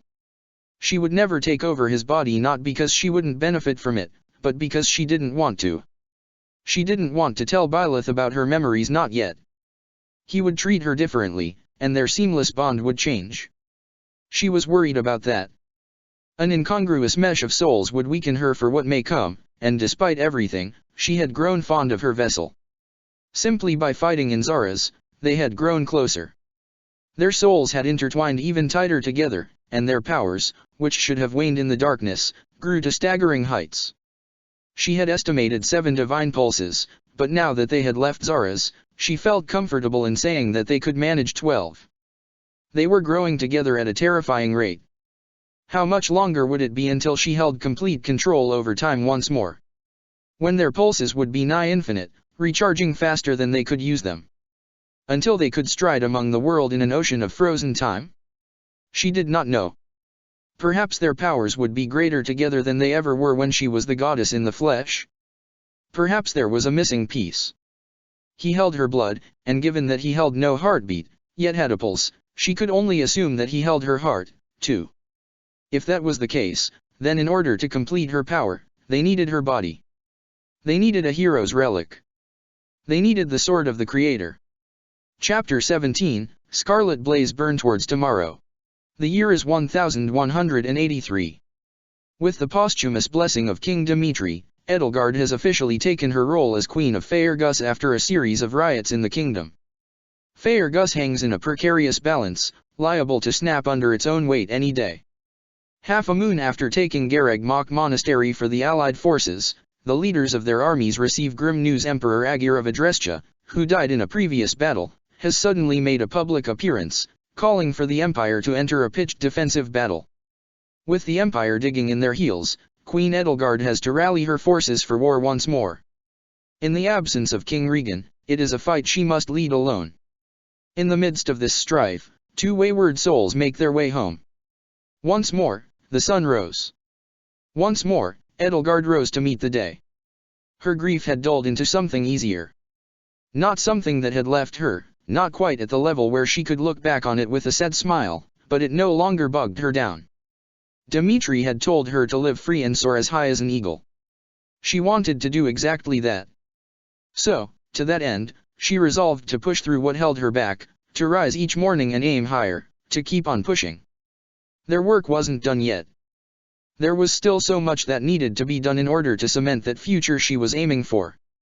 That future that her brother found abhorrent, that he only held a flickering hope for. Her conviction was strong. She couldn't let everything go to waste. Her head was held high as she entered the war council, being met by the full might of the gaze of Faerghus. Their king was dead, their strategist gone, and Felix, the only one who could feasibly lead them aside from her, was swamped with work, and thus not present in the council. It wasn't an exaggeration to say that she was the only one who could guide them for now. That did nothing to erase the vitriol that they were regarding her with, but that was something that she would simply have to live with. With the weight of their gaze upon her, Edelgard spoke. There is much to discuss for today. We will have to march soon. Silence. Mercedes was the only one with the will to break it. Emperor Agir made an appearance, right? That means. Edelgard nodded. It means that the Agarthans have replaced him. Right now, they're trying to drive my empire to the ground. Whether it be through spite or an actual tactic, they're trying to ramp up the death toll of this war as much as possible. I'd like to prevent as much bloodshed as possible, so we'll need to plan around them. You didn't seem to have any problem spilling blood before. Or is it just because it's your citizens that you can bring yourself to care now? Sylvain asked, his tone biting, and Edelgard grit her teeth.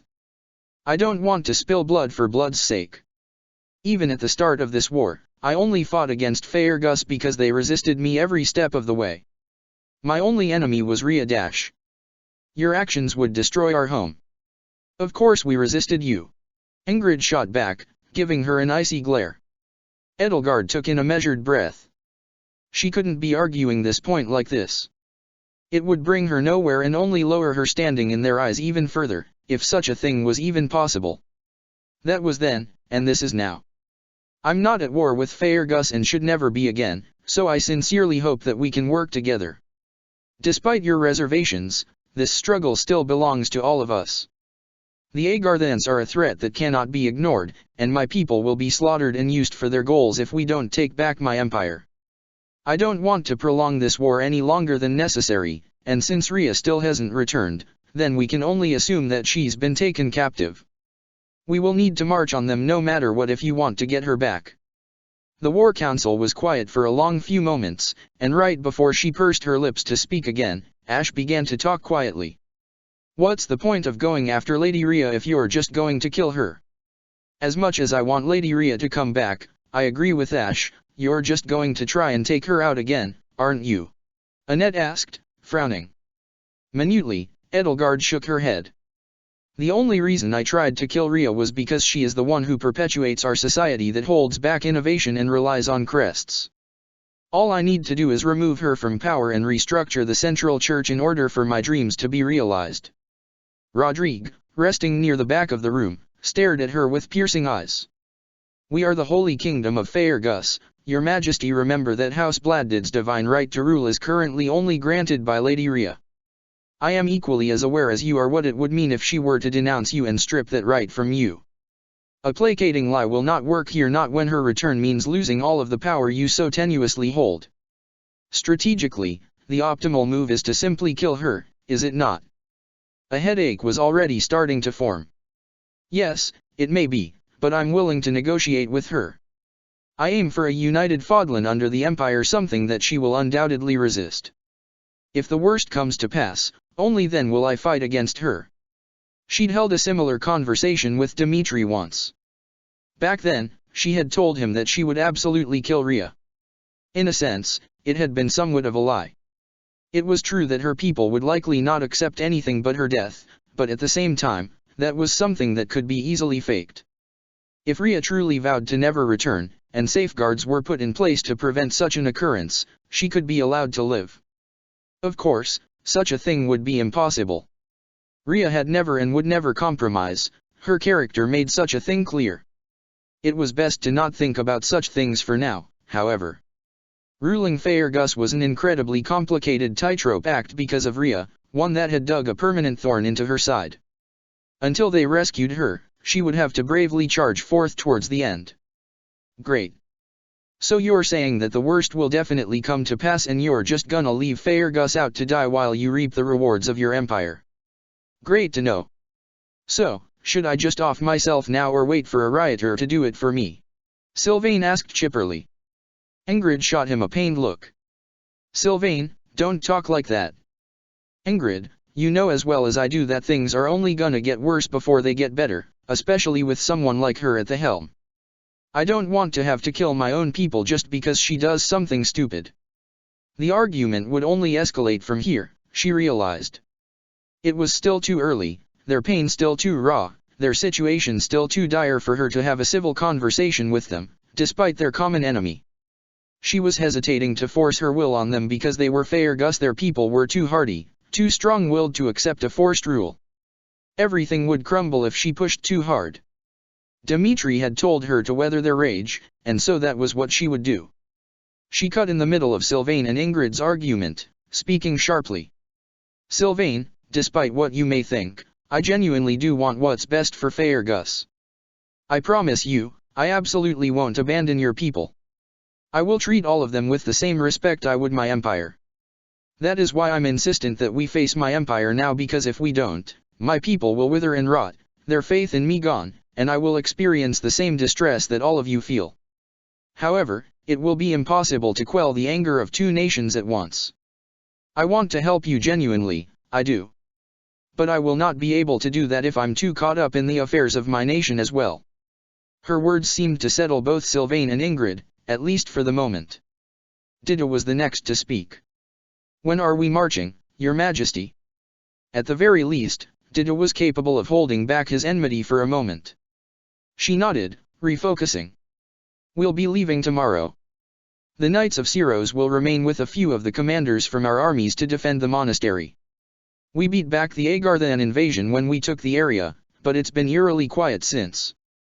They're certainly plotting something in the shadows, and I won't allow them to have their way. Edelgard dove into her marching plans, as well as discussing the topography and territories of the Empire and how it would affect their battles. The kingdom was eerily quiet, nobody seeming willing to engage or provide input. It was frustrating, but unsurprising. She was capable of leading an army alone, but she needed the backing of the kingdom for this to work. The strike force would not be nearly strong enough to win the day alone, not against the combined might of the remaining imperial forces and the Agarthans. Eventually, slowly, the war council drew to a close.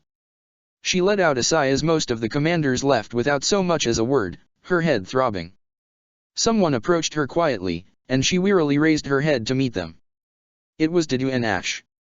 Ash was the one to speak first. I would like to ask that we be the ones to stay behind. She tilted her head. Is there any particular reason for that? There are some loose ends that I need to tie up here. And, Ash trailed off, looking to the side. Dido picked up the slack for him.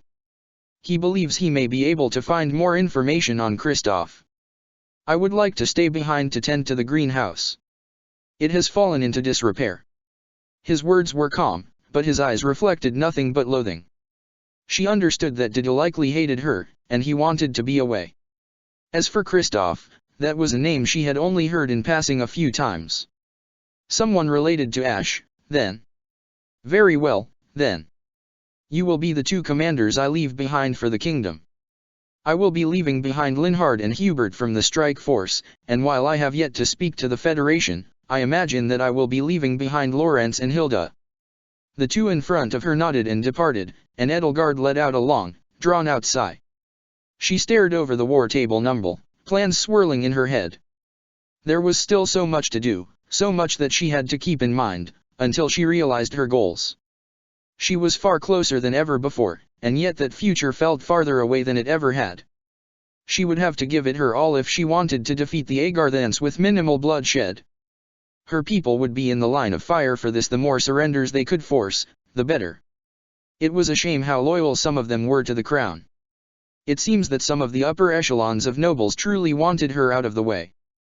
To be honest, she couldn't blame them.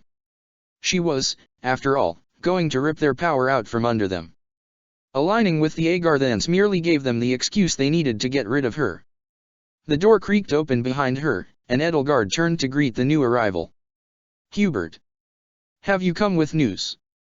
Indeed I have, Lady Edelgard, although whether that news be good or bad is a matter best left to interpretation.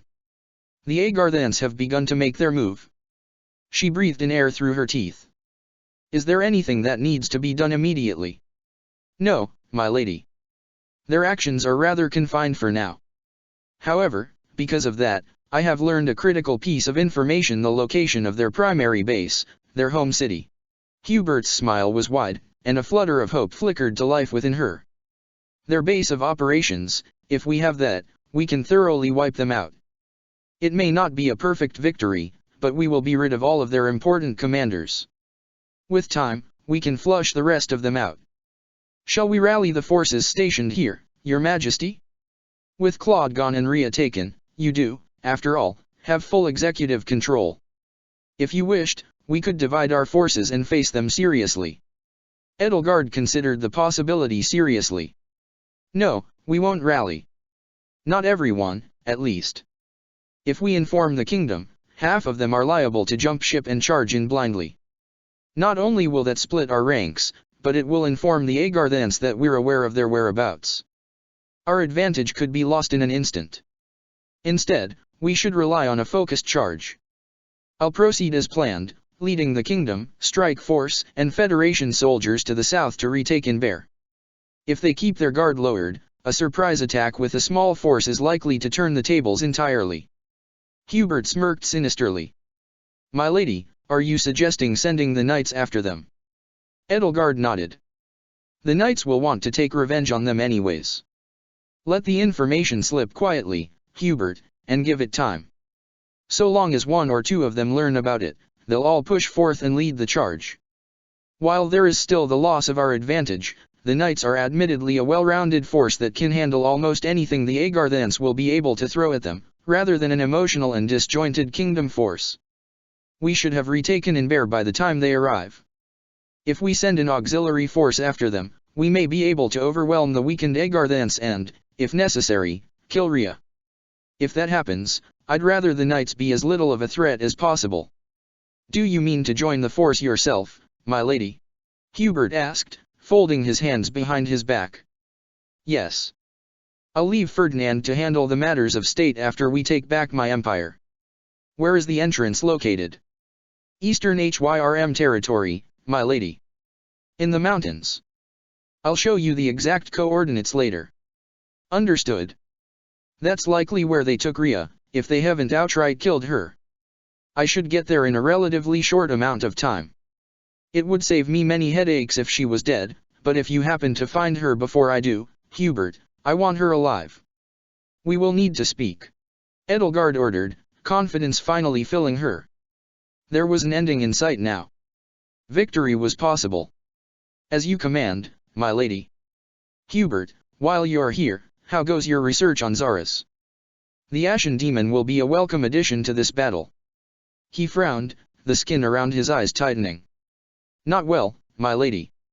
I must admit, your plan is a welcome one. Gerald has made a rather overt threat for if we fail. If we can convince him to join the knights in the assault on Agartha, that will be all the better. He will likely become an enemy if we cannot succeed in our task soon. How much longer do you need? Should I leave Monica with you as well? She asked, biting her bottom lip. Having Gerald as an enemy would be an unwelcome circumstance. His mercenaries were powerful and organized, to speak nothing of the man himself. He could likely give Count Berglis a run for his money if he had the motivation, and she would imagine rage at losing his son would provide quite the ample amount. That will not be necessary, Lady Edelgard. Linhard will be more than enough. We still have not been able to locate Hanneman, but should we manage to find him, I will enlist his help. I imagine we may be able to make a breakthrough around a single moon from now at our current pace. She let out a small sigh. So we can't rely on his help, then. No signs of Shay, either. It is to my understanding that wherever he was sent, she followed. We should consider it a drop of joy. A loose cannon is not fit to be around a delicate operation such as this one. Slowly, she nodded. I agree. I'd prefer not to have her, to be honest. Her personality was refreshing and her skills extremely welcome, but in a scenario like this, when she turned on an ally against her own will. She did not need to finish her sentence. The ramifications were obvious. Should she show her face, what course of action should I take, my lady? If she returns with the Ashen Demon, assume she has returned to normal. If she returns alone, assume she is a threat. If she can't prove otherwise, then kill her, if possible. I'm leaving behind several powerful commanders to aid you. There should be no issue in eliminating her. Ash and Didu may cause problems, but if they do, tell them that it is a direct order from their queen, and that I am willing to take action against them if necessary. The words felt hard to say. She had only just garnered the most basic shreds of acceptance from them. If Shay appeared, that could easily go down the drain, and her hopes of taking Faerghus without bloodshed would be gone. Hubert nodded his assent. Understood, my lady. I will take my leave of you for now, if you permit. One more thing, Hubert. Have you heard from the Ashen Wolves recently? They've been absent, and I'd rather not have any confounding factors interfering. He tilted his head at her. They were last under the Kingdom Army, correct? It was to my understanding that King Dimitri gave them free rein to do as they pleased when they retook the monastery. I'm afraid that I'm not aware of where they went. My apologies, my lady. No, there's nothing to worry about. Just send word if you happen to learn where they went. It was my intention to send them with the knights so that they would have some more support if necessary, but it was ultimately just to prevent more bloodshed among their forces, something that may backfire if we end up at odds again. You're dismissed, Hubert. He bowed low. Understood, my lady. I will ensure your will is carried out. He began to walk away, and just as he opened the door once more, a thought occurred to her. Hubert. If you're searching for Hanneman, perhaps you should try and follow Manuela's trail first. Cross-reference with Dorothea before she leaves. I believe she will be key to finding the two of them. He gave her a thin smile. Of course, my lady. Thank you for your wisdom. The door shut softly, and Edelgard breathed out a soft breath. Things were finally starting to go her way. She was gaining traction like never before. All she had to do was press her advantage. She would build towards a more just future, a future where all people could live free. It was just, the cost was already far higher than she hoped. Gerald felt cold. Maybe it was something in the air. Maybe it was something in his heart. He hadn't felt like this since he lost Citrai. Even then, he'd had Byleth an anchor, a purpose, a reason to continue. The simmering rage and anger that had been slowly building up within him at the situation had cooled to nothing recently, leaving him just feeling empty and exhausted. He already knew he wasn't long for this world. His body could only go for so much longer, that dim blood that Rhea gave him finally wearing thin. He had just hoped that he would be able to take care of his son before that, to make sure that he could keep on living free. If he had fought to kill that woman, would Byleth still be here today?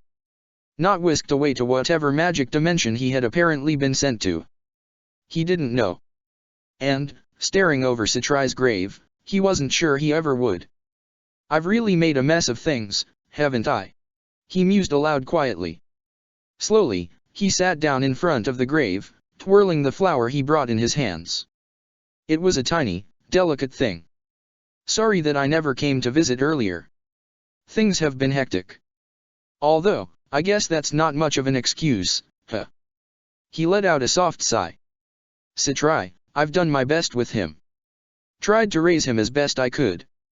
But now, he's gotten caught up in something way beyond either of us, and I couldn't be there for him when he needed me most. I failed as a father. But no matter what, I'll get him back. I won't let him be lost forever. Gerald stared up at the cloudy sky, feeling lonelier than ever. I haven't told him about you yet.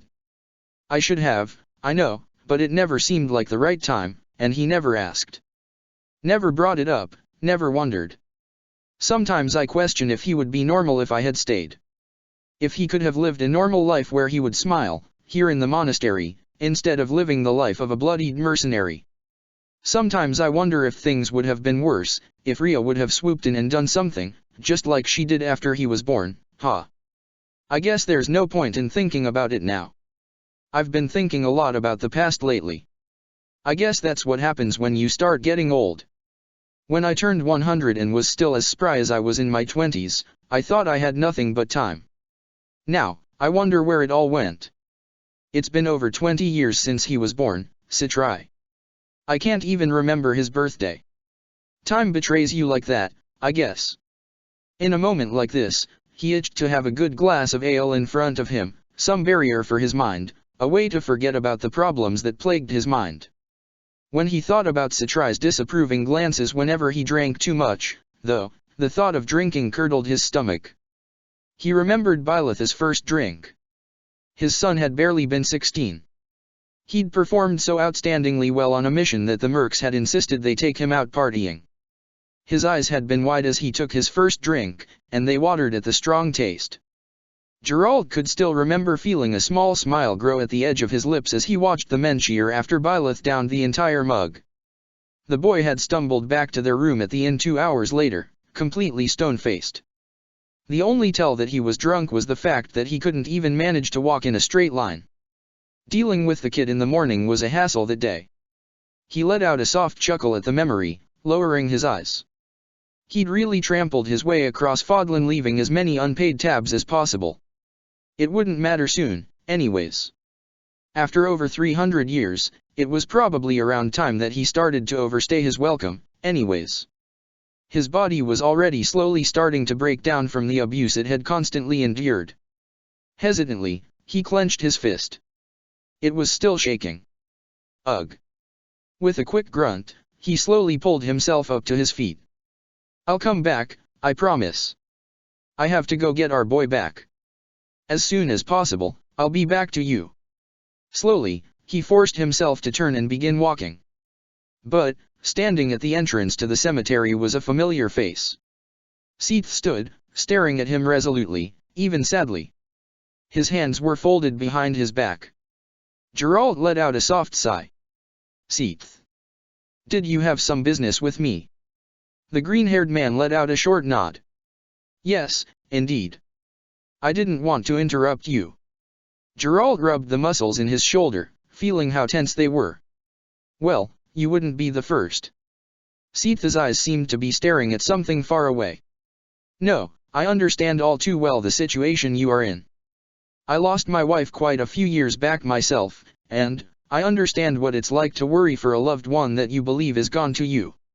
It's a fear that grips your heart, renders you immobile and steals your courage from you in an instant. You're ready to lose everything if only so you can speak to them again, to apologize for what you did wrong, to hold them and let them know that everything's going to be alright. Gerald swallowed, forcing down the emotions that threatened to spring up in that moment. Yeah. Something like that. After a moment, Seath shook his head. My apologies. I should not have overstepped. I actually came here to request your assistance. Cautiously, Gerald crossed his arms. What do you need my help for? If it's something serious, You can just ask that one night think her name was Catherine, right? It is something of a private matter. May we speak in a more secluded location? I've heard that the fish are biting in the monastery pond today. I've also heard that it's rather empty today with the preparations being made. Hesitantly, Gerald nodded. Sure. I'm always down to fish for a while. Seath led him down to the fishing pond, Gerald trailing behind the whole while. Staring at the back of his head, he really could see the slight resemblance that Rhea, Seath, and Flane all held to Satrai. He didn't know what exactly was going on there, but he had a few chips in a gambling pool from about 25-ish years back. Eventually, they ended up on the pier, the two men casting their lines into the water. Gerald idly watched the line as it drifted in the pond. I have never been the best of anglers. Flane is fond of fish, and so I have attempted to learn the art of it, but it remains elusive to me yet. Seath commented idly, and Gerald grunted. I would have figured someone like you would be good at it. You know, being a priest and whatnot. You really just need patience and a good eye. Seath's eyes crinkled as he smiled. Alas, patience has never been my strongest suit. I've always been a bit more enthusiastic than I ought to be. Gerald barked out a laugh. Wouldn't expect that from someone like you. No offense, but you give off the impression of being a stick in the mud. Seath was unnaturally quiet for a long moment as he stared at his line. Yes, I've always been rather impatient. That applies today, as well. I want to go and save Lady Rhea. Rhea, huh? Queen Edelgard has learned where they are located. Her aide did not see fit to share this information with the rest of us. I only learned through coincidence. You found where they're at, huh? Those Agarthans. Truthfully, Gerald didn't know much about them, and he didn't really care either so long as they just stayed out of his way. Now, however, they had taken his son. I intend to rally the knights to attack them. That is why I wanted to approach you. Your assistance would be much appreciated in a battle such as that. As a former knight captain, your experience and tactical knowledge may be what we need to tip the scales. Seath's voice was quiet. There was a small tug on Gerald's line. He ignored it. It wasn't even a fish. He had cast without putting any bait on, after all. You know it's probably a trap, right? The Empire doesn't like you guys at all. If they didn't want to tell you, but you found out anyway, that shouldn't be a good thing for them. If you go through with this, then you'll either be their enemy or their pawn. Seath smiled humorlessly. Is that such a harsh price to pay? Rhea has been suffering in their hands for half a moon. She is an old, valued friend. I refuse to give up on her so easily. Be it through an ocean of blood, I will not abandon her. He huffed. People these days and their willingness to kill.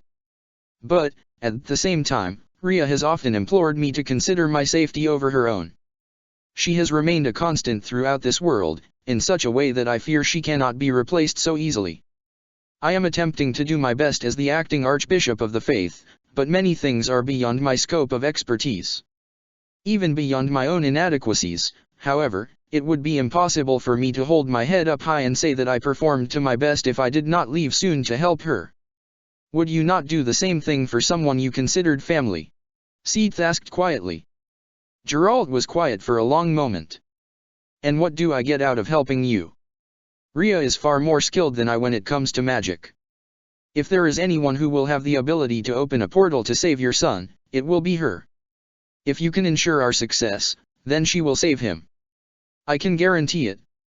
If that's all you have to offer, then you should know that there are people already working on that dash. If you're referring to the Empire, then there is no chance that they will finish their work before the war is over. It will take them well over 3 months to fully extricate your son from Zaras, and that is plenty of time for him to lose his life. Gerald was silent for a long moment. You sure seem to know a lot about this. Seath looked pained. These people have been a thorn in our side in the past. And, when it comes to your son, I have spent a good deal of time interacting with him. I could call him a friend. Rest assured, I am not threatening you or trying to coerce you. We will help him no matter what. You have my word. Another tug on the line. He ignored it. So, you just want my help. No strings attached, no bribes. Seath nodded. Indeed. I feel our chances will rise exponentially with you on our side. He heaved a sigh.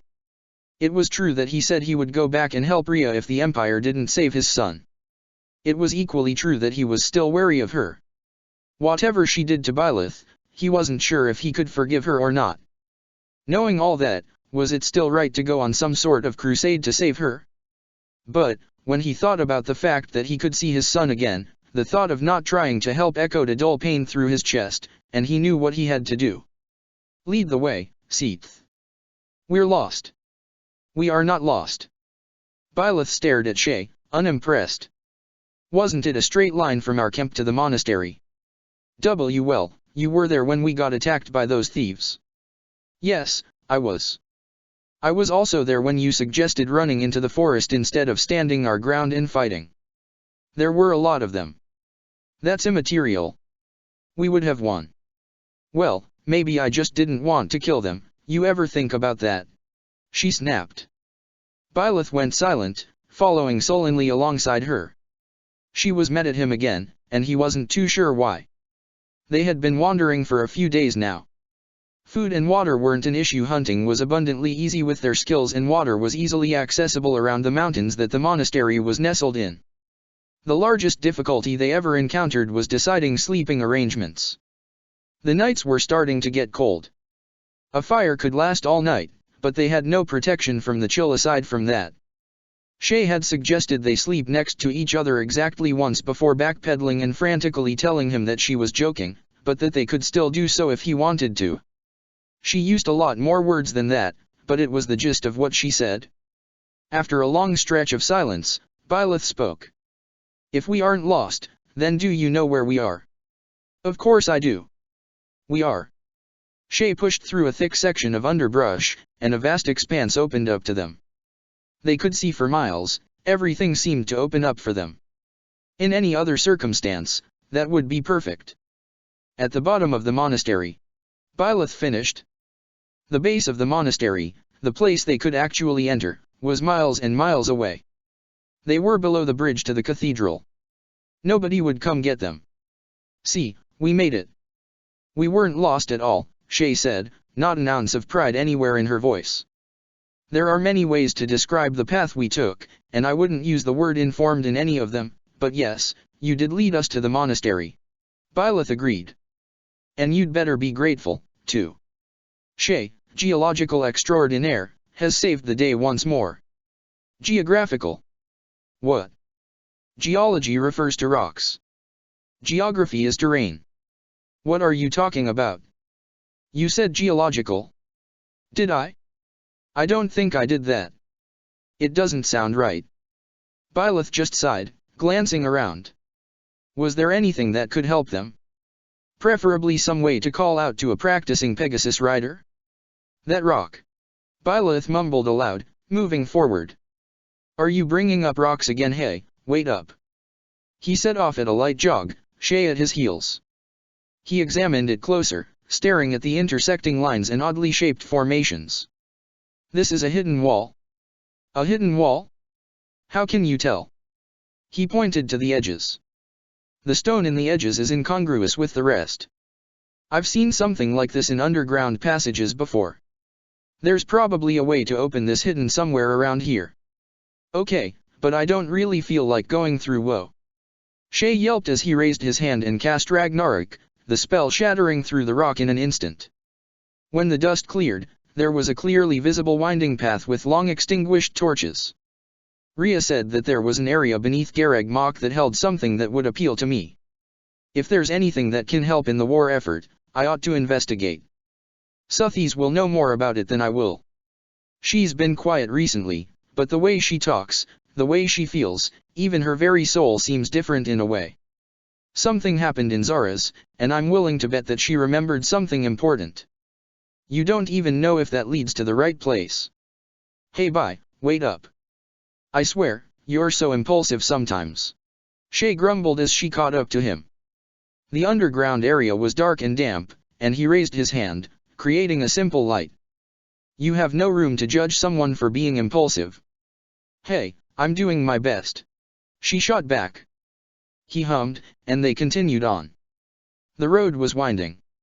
At times, it got tight. The rock was built to allow no more than an average-sized man through at a time. They managed to squeeze through slowly. Their path eventually came to an opening, leading out to a large, open room. "Is this an arena?" Shay wondered aloud. The pair ended up in the center, both of them looking around warily. He glanced around. Several entrances. Slight shuffling sounds in the distance. A gleam in the darkness. "Get ready for a fight," Byleth warned. "Yeah, I see it too," Shay grumbled. Arrows flew from the darkness, and right before they impacted, Byleth froze time. He moved rapidly, cutting them down in midair and protecting both of them. A few seconds ticked by in the frozen time, but oddly, he didn't feel himself getting as winded as before. "I must be growing stronger. Experience yields results." Regardless, he allowed the frozen time to resume, and Shay let out a short breath of thanks. "Get 'em, boys." A voice bellowed out from the shadows, and out poured at least 30 men. Byleth cautiously raised his sword. Most of them looked genuinely competent. Several people on the level of a commander were present. "Are we allowed to kill them?" "No. We're not gonna kill people when we're the ones invading their home." Shay snapped at him. Byleth nodded stoically. The pair flew into action. Their enemies were truly more competent than expected. When Byleth and Shay separated to fight alone, they ended up swarming each of them individually. 15-on-1 wasn't a battle he wanted to test himself in, especially not when he wasn't allowed to kill them. The dilemma that he faced when facing Epimenides after she took over Shay's body was manifesting itself again. He could use Divine Pulse to interrupt and land light strikes, but he couldn't use any of his overwhelming strength to kill them. Whenever he batted aside a sword or an axe, another weapon would come to strike at his unprotected side. He found himself dancing around, trying to defend against a plethora of attacks and survive all the while. Magic crackled around him, wanting to be released but being constantly held back. In an earlier battle, the kingdom had faced him 4-1, all of which used lances. This battle felt around as difficult as that, highlighting to himself just how far he had come. In time, he would grow stronger yet. Shay wished to grow stronger than him. In certain ways, she had. In others, she fell woefully short. This was not one of those ways. He was not used to holding back against his foes. Not once had he ever held a quandary about killing them as a mercenary. He completed his job as requested and killed who he needed to. No one else, no one less. Shay, on the other hand, was used to fighting while heavily outnumbered, and her speed allowed her to dart through her enemies with ease, flashing out with powerful and precise sword strikes and win with relative ease. He could dismantle any individual opponent with ease, and he could make a massive difference on a battlefield in large, sweeping strides with the Divine Pulse, while she could make a steady shift in the tides of war by providing constant pressure and overwhelming speed. Against each other, there was only an inkling of doubt that he would win. When separate, they could both make a vast difference in a battle. But, when together, they were invincible. That was why, when his back hit hers once more, reassurance flooded him, and he smiled softly. Their enemies shifted uneasily, arrows nocked and ready to fire. Nobody made a move to attack for a long moment. Byleth readied his sword once more, and Shay got into position. This time, they would fight together. But before anyone could make a move, a warm and familiar voice rolled over them. My, what have we here? Two interlopers come to join us in the abyss." From the shadows stepped out Yuri Leclerc, a tilted smile on his face. "Hold your fire, boys. These two are friends. Why don't you both come with me? I think we have a lot to talk about." Claude stared out at the ocean waves, basking in the sunlight. He hung precariously from a beam on the ship, although his wyvern was watching him diligently from the base. He wasn't worried about falling, but recent events had taught him that he always needed a backup plan. It really was a wonderful day. Shame he had to be spending it like this. The sailors manning the Almiran ship were hard at work. He was their exalted guest, and so he got to laze about all day and grow bored while his people worked under the boiling sun. One of the benefits of nobility, if he looked past how vehemently rancid it made him feel. The salty air blew through his hair, and he breathed in deeply, leaning against the mast. I still can't figure it out. Why he thought killing himself would make Edelgard see fault in her ways. I saw firsthand that it didn't work, at least not the way he wanted it to. Sure, she's all broken up about what she did, but it wasn't anything near what he was aiming for. She's still going for the Empire, still trying to kill Rhea, still trying to make that one single-minded world of hers. Honestly, that guy, you would think that a backwards mindset would build a backwards person, but he's a lot more progressive than you might think. Was it just Faerghus holding him back? Did I really free him? Did I really do the right thing?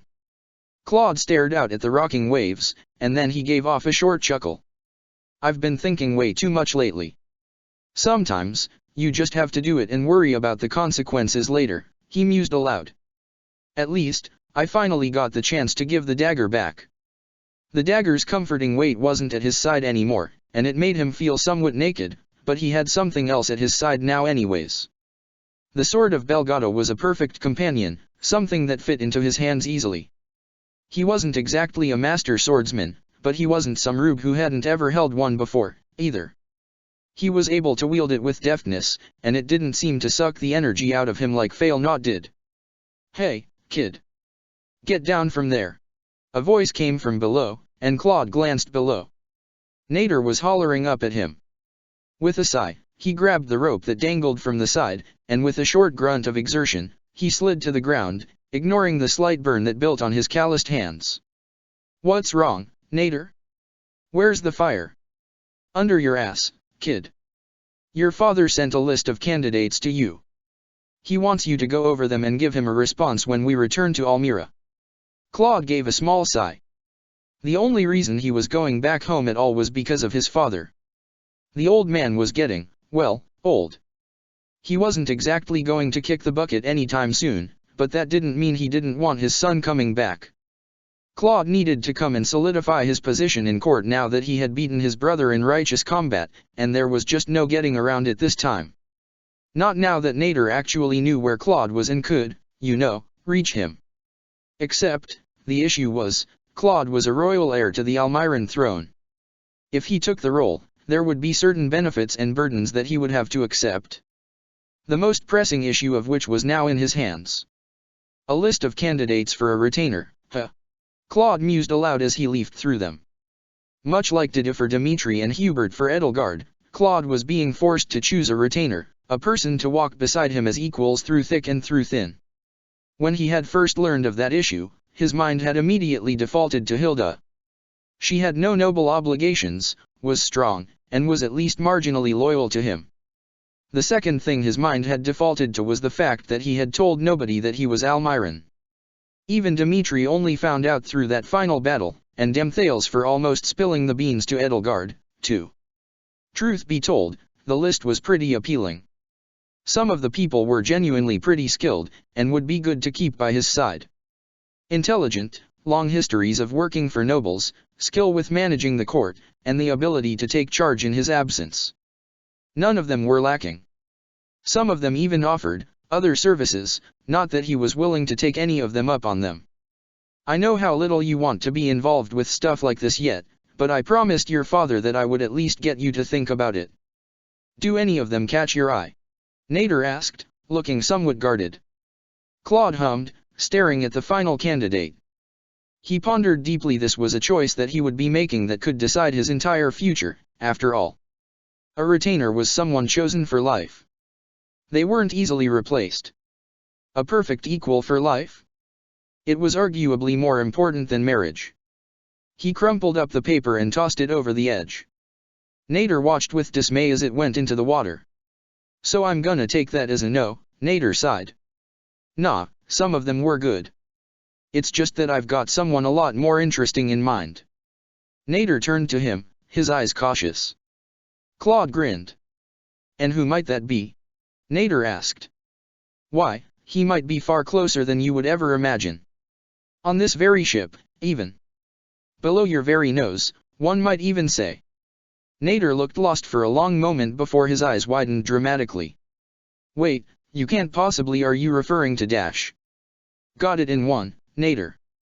I know I could get someone a lot more reliable in the courts, but that level of trust that we share isn't something that can be replaced. Can I rely on you to break the news to my father? Nader's eyebrows were drawn together tightly. You should have asked me before you made a decision like that, kid. That's reckless. A retainer should be able to provide more than military insight, and you know that. Nader, Claude turned to him, his expression serious. Please, just trust me on this one. I know what I'm doing.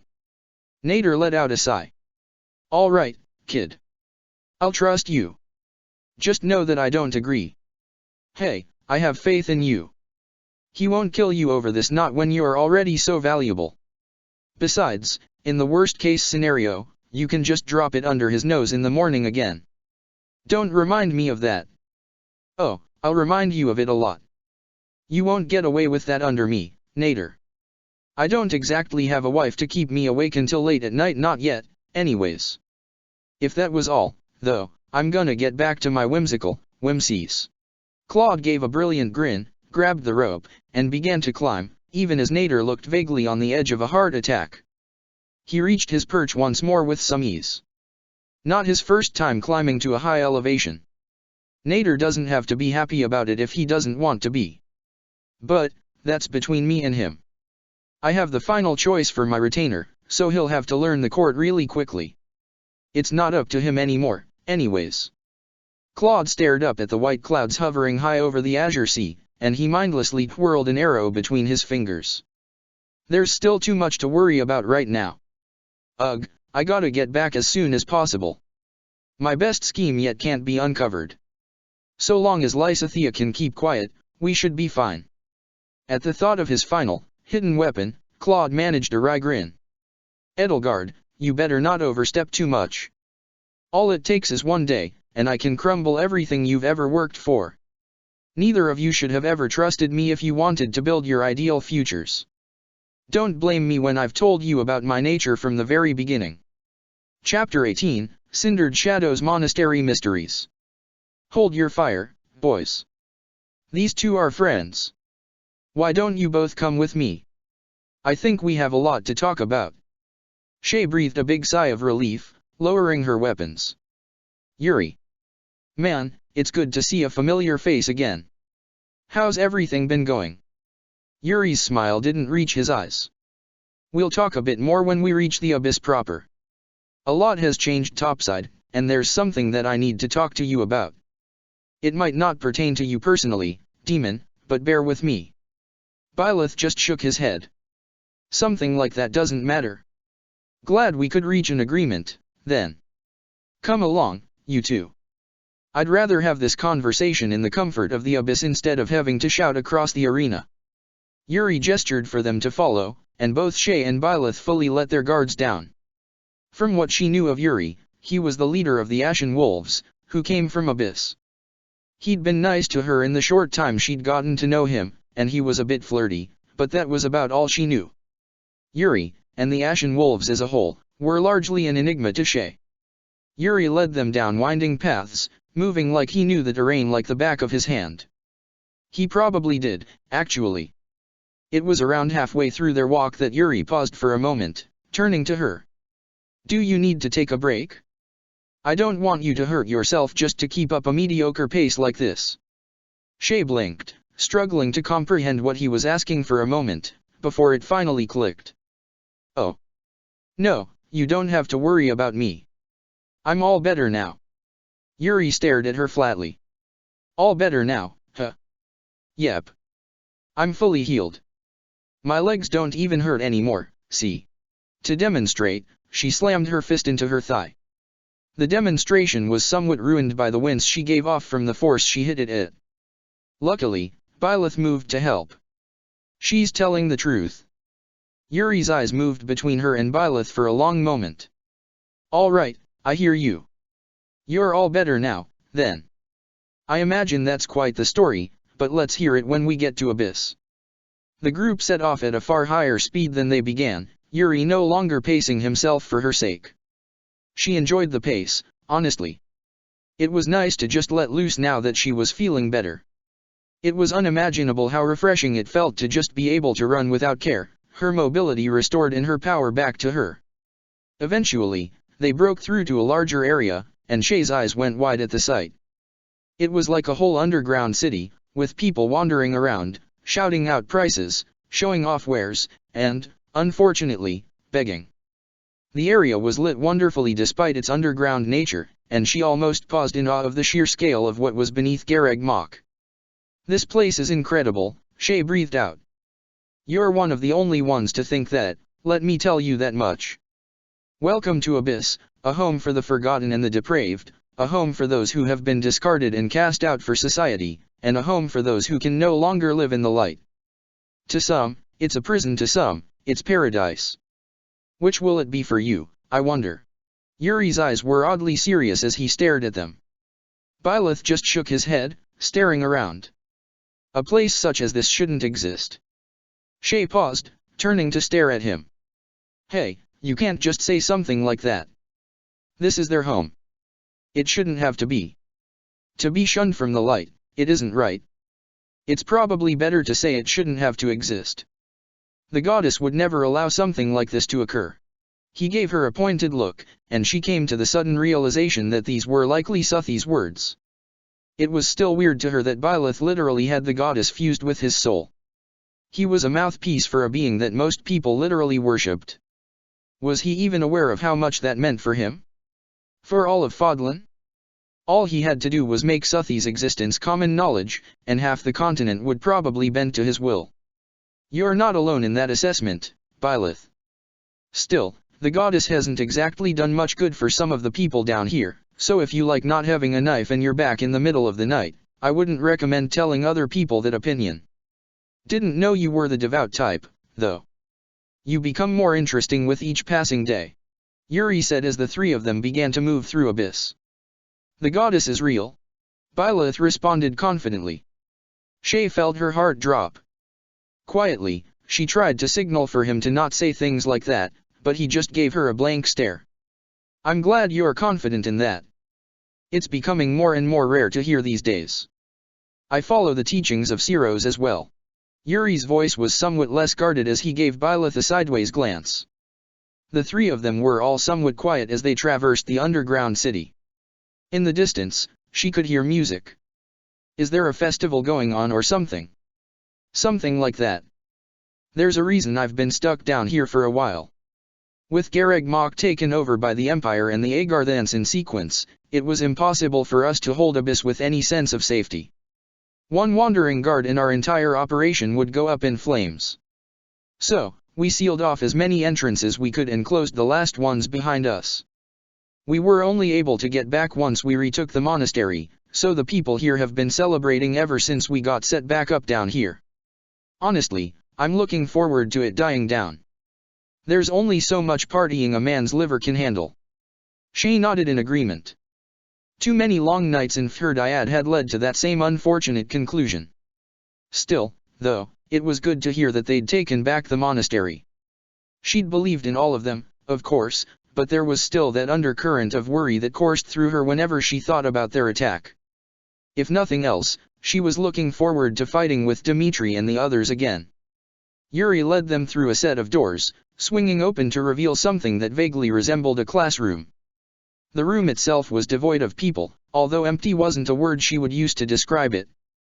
It felt very lived in, as though someone had sprinkled their own personal touch throughout the entire room. Books were strewn about, the tables were well worn, and the flickering torches added plenty of light to the room. It felt homely in a way that most of the underground didn't. Yuri turned to them, an impassive look on his face. "We have a lot to discuss, so I'd rather skip the pleasantries, if you don't mind. Shay. You're currently a wanted woman in all 3 territories on counts of treason against the crown, and considered armed and dangerous. The only reason I didn't raise my blade to you was because of Pretty Boy here at your side." "Pot, meat kettle," Shay grumbled. Truthfully, she expected that. If what Byleth said was true, then Arvel absolutely had tried to kill Dimitri and, like, 12 other people that she was really close friends with. She would be more surprised if they weren't wary of her, to be honest. "With that being said, I'd like to ask for an explanation on what happened there." All I know is that the two of you were drawn into an alternate dimension known as Zara's, and that's about it. Shay leaned in. Well, that's a bit of a long story. I'll try to condense it as much as I can. So, there's this, voice in my head, or rather there was this voice in my head, and her name was Ervil. She used to give me advice, tell me how to solve things, and make things easier for me. Stuff like that. It was like an imaginary friend that was halfway real. Anyway, she really wanted to kill Byleth for reasons that I, kinda can't explain, in good faith. Eventually, though, she got fed up with waiting or recovered some of her memories or something, I don't know. Either way, at some point, she took over my body and forced me to fight against Byleth and my friends. She used my body and my magic to draw me and Byleth into Zara's, where she told us that her name was actually Epimenides and she's some weird pseudo-immortal Agarthan. Yuri's eyes narrowed. So you do have Agarthan ties? I was curious, but I never probed.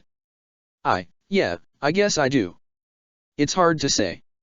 I've certainly never helped them out on purpose. But that's besides the point. In Zara's, Byleth gained enough power to fully heal me, and I could use my legs again and fight at full capacity.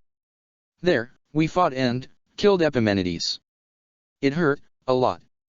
But it freed us, and she was someone who needed to be stopped anyways. I couldn't let myself get bogged down by it. Still can't. Glad to see your resolve hasn't wavered. You're going to need it for what's coming. She nodded, and steeled herself. Yuri, what's been going on up here while we've been gone?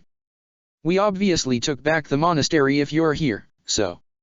You two have missed a lot, almost more than I feel like I can explain. Let's start with the basics, shall we? The assault on Gareg Mach was successful, but we lost more than we gained, I'd say. While we did regain the strategic position of the monastery, we also lost Rhea, and Thales managed to escape. It was a win to be sure, but a costly one at that. Not only that, but, you definitely haven't heard the bad news, have you? Yuri seemed almost hesitant this time. Bad news? How much worse could it possibly get? Shay asked rhetorically. Yuri's face was carefully guarded as he spoke. King Dimitri is dead. With that, Edelgard, his stepsister, has taken complete control over Faerghus and its military, and is currently marching to Anbar. What? Huh? Dimitri's dead?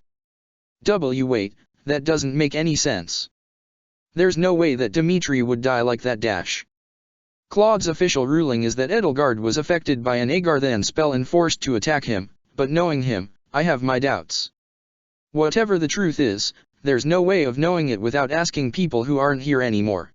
His voice was calm, but Yuri's expression was also drawn in tightly. Seems he didn't really believe it, either. An Agarthan spell? But there's no way. There was no spell that worked like that, not without extensive contact or extreme knowledge of the person it's being cast on. Unless Edelgard had been in captivity and experimented on forever, then that story was just a flat-out lie. And if it wasn't, and she really was mind-controlled somehow, it wouldn't be something she could break out from immediately. The damage would be nearly irreparable with the level of power needed to brute force such a change. Calculations and possibilities that she somehow knew without experiencing were flying through her head, and that perverse sense of wrongness filled her head, just like it did ever since she learned about the true origin of her powers. Her head was spinning. She felt like she needed to lie down. The story was a lie. It was a lie and she could probably prove it. But what did that mean? Claude wouldn't lie like that, right? Dimitri trusted him, and that was enough, but Dimitri was dead. Byleth was the first to notice her state. Are you alright? Yeah, I'll be okay. I can't believe it. He's really gone? She asked, hoping that Yuri's response would be different. Instead, all she got was a slow nod of the head. She let out a humorless laugh. Fuck. As she sank down into a chair, Yuri let out a sigh. There's a lot of downsides to this situation, I won't lie to you. If you return, you'll have to fight for Edelgard. You were House Bladdid's commander, after all, and that's the noble house that she now leads. You won't have a choice in what you do, either. You either fight for her, or you're immediately a deserter. Not only that, but King Regan has gone away. Right now, Queen Edelgard is the only one in charge of the entire United Forces. If anyone would argue your side, it's Claude, but without him, you're practically a fish out of water. Luckily for you, though, I got to you first. What do you mean? Yuri's gaze was sympathetic as he stared at her and reached out a hand. I'm no stranger to offering asylum to those who need it. All you have to do is ask, and Abyss will be your home for the foreseeable future. We'll shelter you and hide you so long as you help keep us safe. You won't be able to fight in the war anymore, but it's practically a foregone conclusion at this point anyways. That being said, you don't have to stay here. If you want, you can go topside again. Become another faceless merc, travel the world as a songstress, earn your keep as a tavern maid. Right now, the world is about as open as you'll ever get it, but you've still only got about as many options as you do fingers. Shay was quiet as she stared at the ground. The reality of the situation was really setting in now. She was trapped. Edelgard was their leader now, Edelgard, who started the war, Edelgard who stood in their way every step of the path, Edelgard who staunchly stood against everything they lived for. The woman would sooner destroy Faerghus than let her ideals die out. Shay bit her lip. Staying in Abyss, where things could be simple, the idea sounded nice. It would be a tactical retreat. It wouldn't compromise her ideals, and it wouldn't end with her head on a pike. Yuri was genuinely offering her an out to her situation, something not many people had done before. It was a kind gesture. But, at the same time, she had made a promise to Arvel. Sorry, but I've got my own set of battles to fight. What's the rest of the situation? Shay asked, composing herself.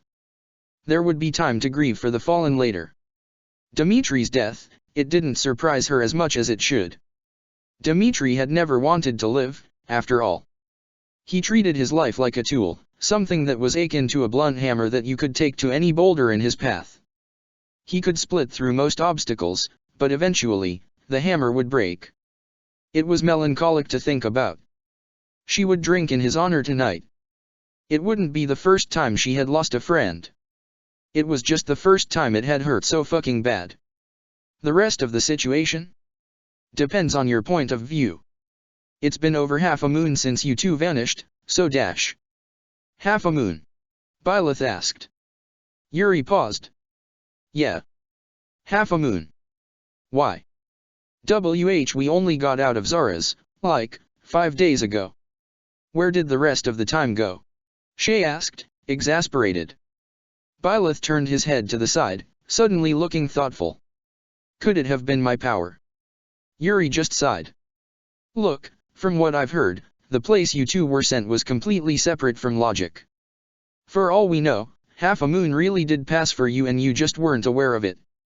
Eventually, Byleth just shook his head. It doesn't matter. We're here now. Good attitude to have. As for my original train of thought, the situation topside, right? Well, just about everyone is split. The Knights of Syros left en masse yesterday, your father included, Byleth. Not really sure where they're headed exactly, but they were going east. Could be any number of places. For all we know, they're jumping ship to Almira. As for the main army, I've already mentioned that Edelgard is heading to Inver. She's taken the vast majority of the army with her, but she's left a fringe force here in the monastery with multiple proficient commanders. It'll be nearly impossible to get around without getting spotted by a soldier, especially with that hair of yours. That goes for both of you. If there's anything you need, I'm sure somebody in Abyss has stolen it, so unless you're prepared to get spotted, do not go up there. Yuri warned. We can get around. Byleth assured, and for once, Shay agreed completely.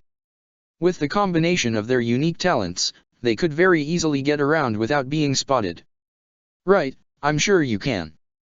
Well, if they raise hell, I never saw you and you never saw me, agreed? As for the rest of the world, Ferdiad had a tiny little riot or 20, the Empire is about to experience some scorched earth tactics on their own lands because the illustrious Emperor Agir has made a return from the dead, and I'm pretty sure that Lester is just waiting to be absorbed back into either the Empire or the Kingdom, whichever one isn't a smoldering ruin in 10 days. Shay groaned. I don't think you've given me a single piece of good news. Does everything suck? Well, morale will probably go up, assuming you decide to return to your position. Aside from that, yeah, everything sucks. Yuri responded. Shay frowned. A foul feeling was starting to settle in her stomach. She felt trapped, and she didn't like that. Byleth was the first to speak after a long moment of silence. That doesn't mean there's nothing we can do. Rhea directed me here for a reason. That snapped Yuri's attention to him almost instantly. Rhea sent you here. Right, Byleth did mention that right before they went into the passage. Goddess, that felt like forever and a half ago, but realistically, it probably wasn't more than an hour behind them. Byleth nodded. Yes. She said that there was something that might appeal to me down here. Yuri gave him a very critical look. I wasn't aware that you had the Archbishop's ear. Byleth seemed to pause at that, glancing between both her and Yuri. The other man's suspicions were clearly not being eased by the silence, in fact, he looked to be getting more upset by the second. Rhea told me that she was once blessed by the goddess. I have been given the same blessing.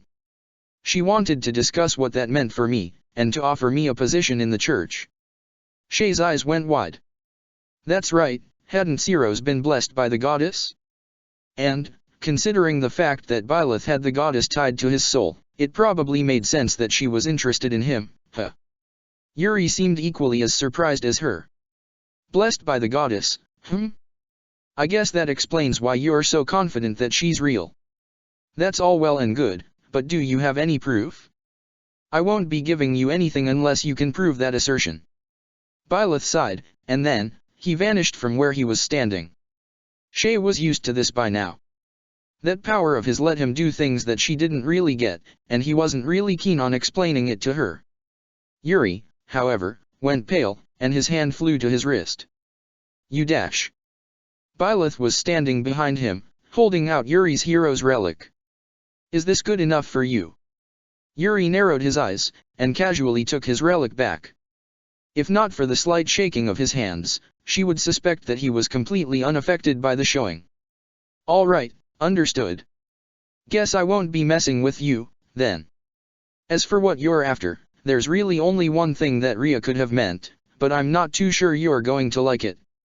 What do you mean? What is that thing? Please stop shouting. You should listen to him, you may agitate it. Shay felt very vindicated in her shouting. In fact, this was probably the only possible situation where she could shout and get away with it without any weird looks. Yuri had led them to a ruined cathedral, rubble and ruins scattered around. It was large in scale, and appeared to have once been a grand and illustrious building. It could even have been considered holy, despite its destruction, had there not been one glaring flaw in that assertion. Chained with umbral steel deep within the cathedral was an umbral beast, a creature that perverted the very ways of nature itself. The only reason she knew about it was because of some Agarthan text, and where had she even read that detailed how they were made? Namely through something going horribly wrong. A hulking monstrosity with 4 legs, sinewy wings, and a single horn slumbered within. What once was likely a proud monstrosity was now a creature that had been nearly bled dry. Deep gashes ran down its body, bleeding and trying to regenerate around what she realized were blades embedded in its skin. The chains were tight around it and glowed with a familiar power, and a pang of sadness struck her when she realized that it was of Agarthan make. Is there anything that they haven't dug their filthy fingers into? There's a bit of a story behind this monstrosity, if you're willing to hear it. It ties into the item you're searching for, as well. Byleth was silent as he stared at it, frowning deeply. Shay filled in for him. Yeah, I'd like to know what caused this thing to end up here. Yuri sighed. Figured. In that case, let's start at the very beginning, shall we? The item that Rhea probably wants you to find is something known as the Chalice of Beginnings, though why she wants you to have this is a mystery to me. It's something useless to both her and myself. The Ashen Wolves have quite the history with that chalice, both figuratively and literally. The primary use of the chalice was in something called the Rite of Rising. As the story goes, the 4 apostles Aubin, Chevalier, Noah, and Timotheos gave their blood to the chalice in an effort to revive the goddess. When that inevitably failed, the four sealed the chalice within Gareg Mach and exiled themselves. Now, almost 1,000 years later, their descendants all gathered at Gareg Mach again. It clicked for Shay unusually quickly. The Ashen Wolves. Got it in one, friend. Through a series of unfortunate events and bad luck, all four of us ended up beneath Abyss, and we were the hidden fourth house of Gareg Mach that was kept well under wraps and away from the light. In a sense, we were all exiled for one reason or another, but that didn't mean that Rhea couldn't put us to use. See, the chalice was said to have the power to bring someone back to life. Rhea knew about that, but more importantly, she knew that other people knew about that. Her biggest suspicion fell upon a cardinal named Aelfric, who was, by the loosest sense of the word, our professor. He led all of Abyss, and our people trusted him. I'm going to imagine that since you're bringing him up, it didn't end well. Yuri smiled thinly. Perceptive as always. Rhea assigned me to watch him, which was a good move, because it didn't take long for him to make threats towards me and the people I loved. To make a long and arduous story short, Aelfric wanted to bring someone back to life, and he was willing to kill the four of us to pull it off. I played along for a time, but things got bad quickly. Around 3 years ago, Rhea was forced to show her hand early and dispatch the knights to aid Edelgard in driving out Lord Arundel from Enber. That was when Aelfric made his move. He did the Rite of Rising here, didn't he? The pieces were starting to fall into place. Bingo. He tried the Rite of Rising. I used his hastiness to my advantage. The other Ashen Wolves didn't know that Rhea had assigned me that job, and my plan almost went off without a hitch. We broke free from the ropes that had been placed on us, barely managed to beat back Aelfric and his goons, and interrupted the rite. The umbral beast stirred, shifting before settling. The three of them were deadly silent for a long moment. Clearly you didn't do a good enough job, Shay hissed. Actually, I'd argue we did too good a job. It might have worked, at least in some capacity, had we not interfered. Unfortunately, we all wanted to live, so that wasn't exactly an option. When the rite looked certain to fail without nearly enough blood in the chalice, Aelfric still tried to commit to it anyway. The chalice of beginnings absorbed both him and the woman he was trying to revive, and it turned into that monstrosity. We weren't strong enough to beat it on our own. We were forced to flee, and it raged for the next full day. But then, how did it? I don't know who locked it up. When we went back the next day to try our luck again after resting, it was pinned under a few tons of rock. It seemed smarter to just leave it there to wither away until we were certain we were strong enough to destroy it, so we just left it. We kept a close eye on it over a long period of time, but it was never able to break free. We lost track of it after Gareg Mach fell, for obvious reasons. When we got back, it was chained up like this. That's Agarthan handiwork. Shouldn't be too surprising, right? Shay sighed. Not in the slightest. They're the only ones who would have the facilities to experiment on it like that, after all. The Empire likes to posture that they've made quick leaps in magic, but the things they do can't compare to the Agarthans. I've half a mind to sneak into one of their bases and snag a few blueprints myself. It would surely go for a lot on the open market if the kingdom could build their own Viscom, after all. Sometimes, I forget you're a crime lord. That aside, though, the chalice we're after is fused with that thing, right? So all we have to do is kill it, then. Yuri snorted. Good luck.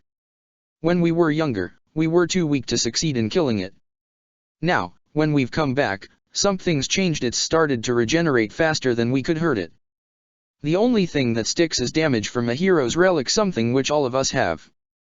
In fact, the only reason we haven't killed it yet is as a failsafe in case someone tries to take Abyss from us again. All we have to do is release it, and we'll have our escape covered for us. With things as tumultuous as they are right now, it seemed prudent. At that, Byleth finally spoke up quietly. The woman. Who was she? Yuri blinked, his normal smile settling on his face. Welcome back to the conversation. As for the woman, I have no idea. Aelfric said her name in passing maybe twice, and both times, I was far more focused on not getting killed or discovered, sometimes both. Might have started with an S, but that doesn't exactly narrow down your options. Byleth turned to look at Yuri, a small frown on his face. You don't know anything more? Hey, not all of us have the time to listen to the ramblings of a madman. All I really needed to know was what he planned to do, not the reasoning for it. Besides, it doesn't matter now. Whatever humanity was inside that thing was long gone since the first time it transformed, and that woman was dead years before he fused with her. I'm more surprised that you're interested at all. Byleth didn't respond, merely turning to stare at the umbral beast with a frown on his face once more. Shay sighed. Look, if we kill this thing for you, can we have the chalice? If it's still intact, sure. But I'm not going to help you, nor are any of the Ashen Wolves. Why? Multiple reasons. Firstly, it puts us in danger. While I would love to have that thing off my hands, it's still a holy artifact that can be misused, and it should still have some residual power left in it. I don't want myself, my friends, or even any of our kids in the future to be at risk if someone finds out what it can do. Second, it benefits you a lot more than it benefits me. We lose a fallback plan if you win, and dash. That's enough. We'll kill it alone. Byleth spoke softly, and Yuri abruptly stopped speaking. The purple-haired man let out a short laugh. Be my guest, but last time I checked, neither of you have a hero's relic. It literally heals faster than you can damage it. With that said, I've officially warned you. Don't have too much fun down here. Abyss is a straight shot back from here, you literally can't miss it. Neither can the beast. I've got lots of work that I need to catch up on, so if something goes wrong, you'll have to save yourselves alone, not that I'm worried that you'll need it. Whatever you do, don't drag the rest of us into it. Yuri waved, and with a burst of speed that neither of them would be able to match without using their power, he exploded forwards towards Abyss. Shay sighed as she watched him go, and she turned to Byleth. All right, so what's the plan? We'll stab it until it dies. Excellent. Do we have any other plans, or should I start digging our graves now? We don't need any other plans.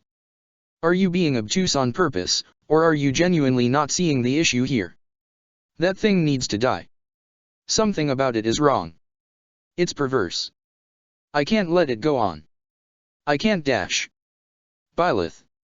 Stop. She grasped his arm, and that was the moment he seemed to realize that he had begun to move without her. The two of them stared at each other for a long moment, both of them determined. He was the first to speak. We need this chalice. Sure, it might be helpful, but that doesn't mean that we have to dash in and get ourselves killed. We're strong. We're invincible if we fight together. Okay, that's a bold claim, but if I just ignore how arrogant it sounds, it only applies against human opponents, and it also only applies if we're fighting in sync. You're clearly out of it. I've never seen you act on emotion like this before. Byleth's eyes narrowed, as though he took personal affront to the suggestion. I'm not emotionless. Shay grit her teeth. I never said you were, but you've damn sure never been emotional like this, either. What's going on? There's no point in fighting if you're out of sorts like this. There's nothing going on. I'm fine. Let's go. She was still holding his arm, she realized. He was also not making any move to break free from said hold. Then why do you want to rush in like this? Because we'll win. On what basis? I'm stronger than it. She slapped him. The cathedral was silent for a long moment. Byleth looked shocked, his green eyes wide and ablaze with a certain emotion that she had never seen on another person before, something afraid and angry at the same time. His body had almost physically recoiled from the strike. When are you going to realize that I just don't want you to die? If we do something stupid here, then we have to stop it and kill it in one go. Those chains aren't as tight as we might like. If it thrashes around too much, it could break through them, and if we threaten it too much, then they won't last that long. I understand wanting to kill it, but you need to calm down and think rationally. Byleth was quiet for a long moment, tension hanging heavy in the air as he inhaled deeply and closed his eyes. Eventually, he opened them to look at her. You're right. I'm overextending. I apologize. She sighed. I feel like you think I'm mad at you for the wrong reasons, but at this point, I'll take it. Well, whatever. Since you're back with me, how do we want to go about this? Byleth turned back to look at the umbral beast. It still hadn't noticed them due to the sheer size of the cathedral, although that would change once they approached. He seemed to realize this as well. Magic probably won't be as effective as I'm hoping. Constance is a powerful mage, and if her attacks didn't work, I'm not certain ours will, either. My power and yours combined can deal damage to large swaths of enemies quickly, but I'm not certain I'll be able to kill it in the limited time I have. Hold on. Before we go any further, I have to ask. What, exactly, does your power let you do? Byleth paused, turning to her. My power? I shouldn't tell you. Is Suthies yelling at you? Yes. Give me a hint. I can deal damage without being interfered with, but I can still only accomplish what is within my own limits. And, right now, if it heals faster than we can hurt it, I'm not sure I can put it down before it gets enraged. Well, it's already weakened a lot. Those blades are in it, so that might separate its regeneration a bit. Not sure, just throwing out ideas. Shay offered. Byleth nodded hesitantly. Perhaps, with a mixture of fire magic and precise strikes, we may be able to hurt it enough. Shay grinned. Well, I can get those precise strikes for you. I'll open up wounds, and you burn them. Hurts really bad for a human, so it shouldn't be much different for a demonic beast, huh? Right. I don't know how it'll react to dark magic. The Agarthans likely used it, so I'll just try not to use it unless I have to. Shay reassured him. Despite the relative simplicity of the request, it was certainly relevant. Most demonic beasts didn't have a weakness to dark magic, and this one would likely be no different. If it was hurt by dark magic for long periods of time, though, it would remember that.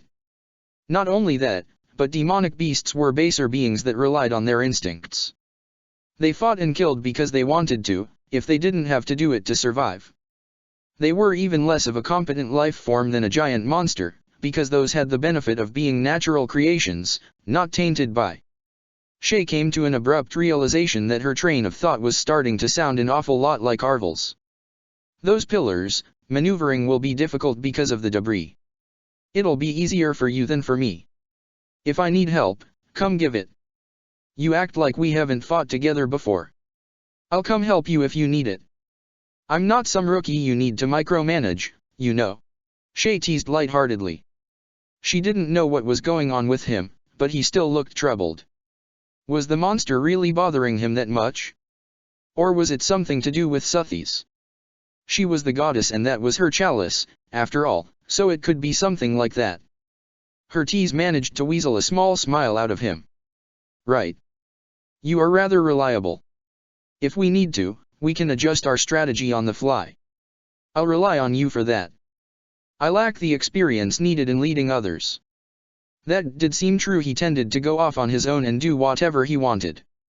Didn't help his image when he tended to leave rivers of blood behind him. At the very least, she'd corralled soldiers before. Logically, she should be able to do the same to him. Usually, Arvel was the one creating her most ingenious strategies, but Shay herself had picked up a few things and was already picking out ways to use the terrain to their advantage. Shay nodded. Right. I'll think as we go. You can count on me. Byleth nodded, his eyes turning serious once more. In that case, we should fight. Are you ready? As I'll ever be, I guess. Shay rolled her shoulders back and unsheathed her sword, summoning her second blade. The metal in her hands felt warm, and that infernal energy that had slumbered within her was ready to be fired out at a moment's notice. Her power, losing Arvel hadn't made her any weaker. If anything, she felt stronger. Her magic felt like it belonged to her now, like it wasn't just clinging to the edges of her soul. It would be impossible to explain to anyone else, but it felt like it had finally fully integrated with her, like a distant friend had come home. Let's go. The two of them rushed forth into the open air of the cathedral, the sound of their boots slamming against the tile echoing throughout the hallowed space. The umbral beast reacted quickly, its head swiveled towards them, the empty holes where its eyes may have once been seeming to peer into them. Its head swiveled towards Byleth in particular, and at that, it seemed to perk up. The being's entire body seemed to quiver, reacting as if there was a strange outside force pressing down on it, and it warbled in pain. It's trying to break loose. We have to act quickly. Shay hissed. Byleth's sword had paused for only a fraction of an instant when it turned to stare at him. Shay warped, reaching the creature's neck instantly. Magic fueled her actions and she swung with impossible swiftness, her sword echoing out faster than any normal human could hope to react to. Unfortunately, her opponent was not human. As she attacked, the chains that held the beast down broke, and with an overwhelming surge of power, the beast roared, shaking the entire cathedral. Shay was knocked back by the sheer force of it, her body rolling against the stones and nearly slamming into a fallen pillar if not for a quick teleport to Byleth's side. Stay on your toes. Byleth warned, and he raised his sword. With the blink of an eye, he vanished, and a large gash erupted across the neck of the beast. Byleth had managed to cross the entire cathedral, and flames gathered in his hands. Ragnarok. The fire magic soared and impacted straight into the neck of the beast. It roared in pain, staggering back. When the smoke cleared, however. No damage. Shay gasped. It's already healed. Fire won't work.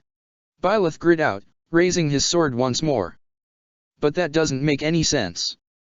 It's not healing around the weapons very well.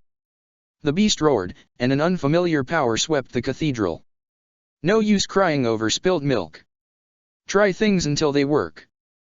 The two entered into a fierce and swift melee. The beast was enraged, its claws swiping out towards them with a furious speed. Its head, and more specifically its neck, was a danger as well. A blunt blow could easily slam one of them into a pillar and squish them into a fine pulp. The issue, though, was that Yuri was right, it was healing ever so slightly faster than they could damage it. Damn, if only we had a hero's relic, or even if we knew its weakness. They have to have one. No demonic beast is perfect.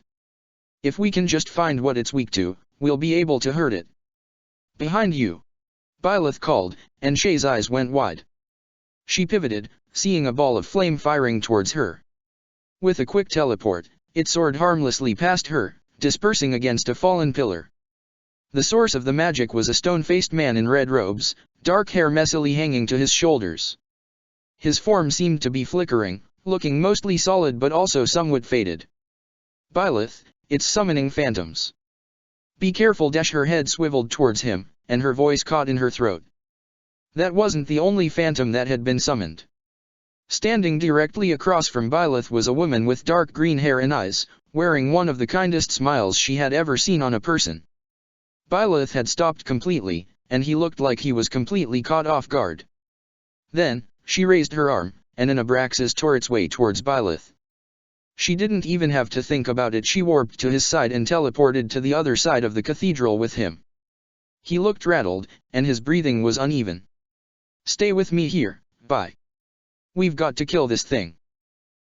Yes, you're right. I'm sorry. I think I know how we can beat it. The umbral beast roared, and two more phantoms were created. Shay grit her teeth. Well, we don't have all day. What's your plan? Use dark magic. That's its weakness. The man used black magic, and the woman used white magic. Shay flashed a crooked grin. Well, if it's dark magic you're after, I can provide that much. Keep the phantoms off of me, and I'll take it down.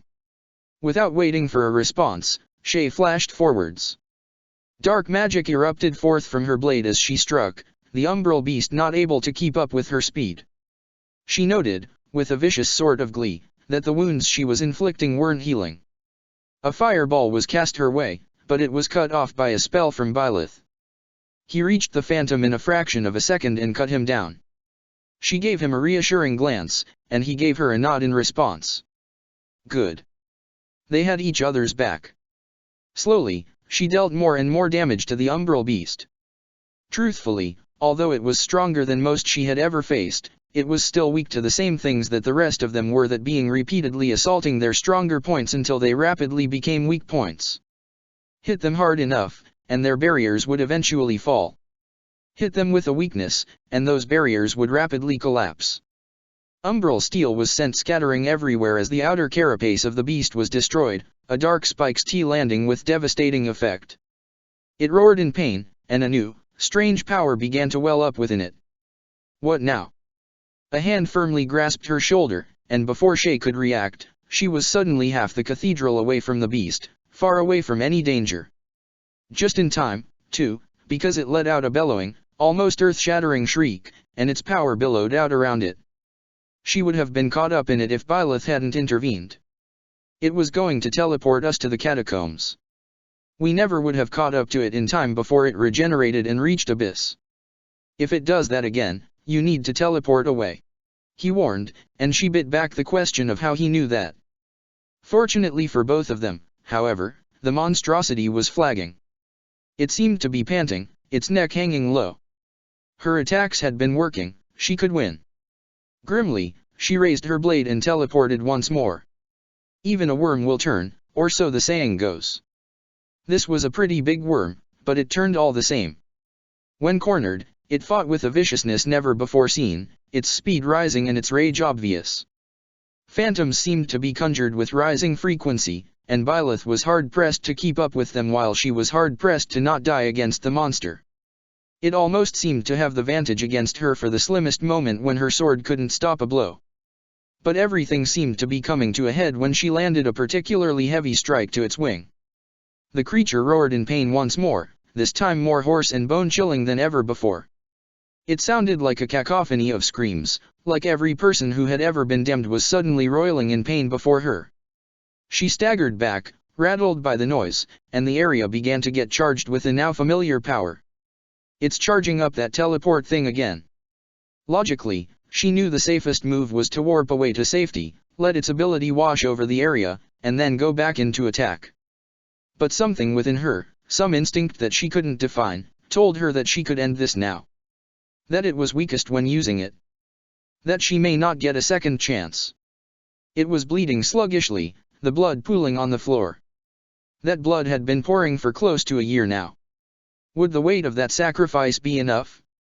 A tempestuous power rose within her. It roared and thrashed within her being, a flood of dark strength that seemed to harmonize with her being. The power that once belonged to Epimenides was now hers, the force of Agartha thrummed within her veins, whether she liked it or not.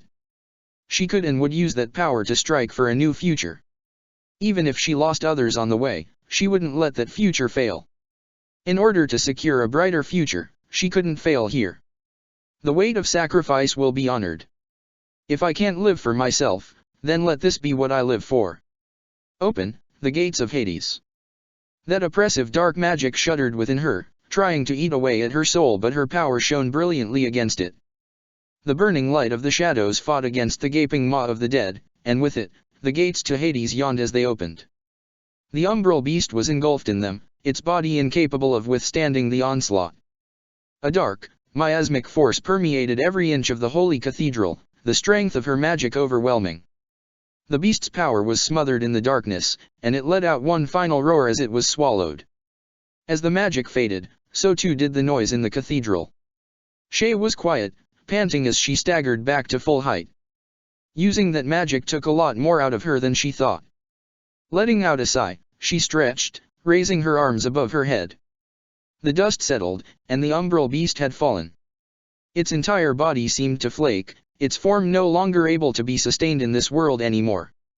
Shay watched as it fell apart, and Byleth quietly walked to her side.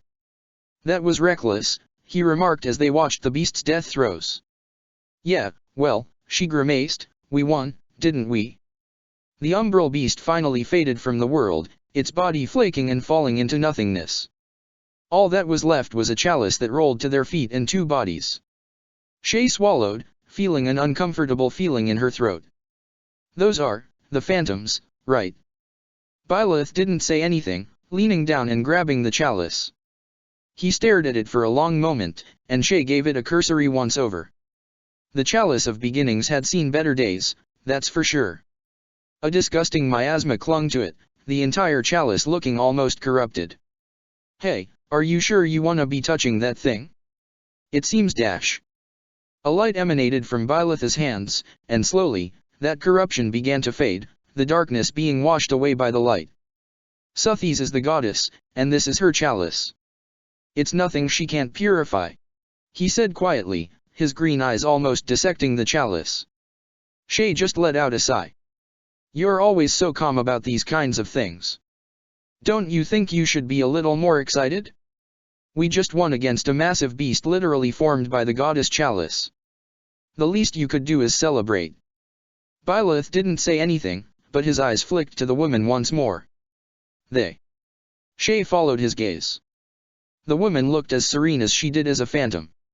Her eyes were calm, and she looked beautiful even in death. Yuri said that she's been dead for years, but she still looks so pristine. Hey, do you know anything about this woman? Byleth seemed unnaturally lethargic as he replied. No. I don't know her at all. All right, if you say so. What should we do with them? Byleth's eyes were creased tightly. I want to bury them, but we won't be able to. Not without getting spotted. The monastery isn't so unguarded that we'll be able to get away with that. Shay nodded. Yeah, I agree. Let's just leave the woman at the altar and, what about Aelfric? I'm thinking we just leave him here. Byleth tilted his head. Leave him? Yeah, the Ashen Wolves have some history with that guy. Let them sort it out. He was quiet for a moment. All right. We should go back to Abyss. We'll sneak into the Holy Tomb later. The Holy? Why are we sneaking into the Holy Tomb? Rhea told me. I don't know why I bothered asking. So, you actually managed to pull it off? Byleth nodded. We killed it, yes. Yuri looked only barely surprised, which was a large step up from his normally composed face. Is it really such a shock? Byleth asked. Perhaps to an impudent mortal, it might be. To someone like me, it is of no surprise. Suthies responded.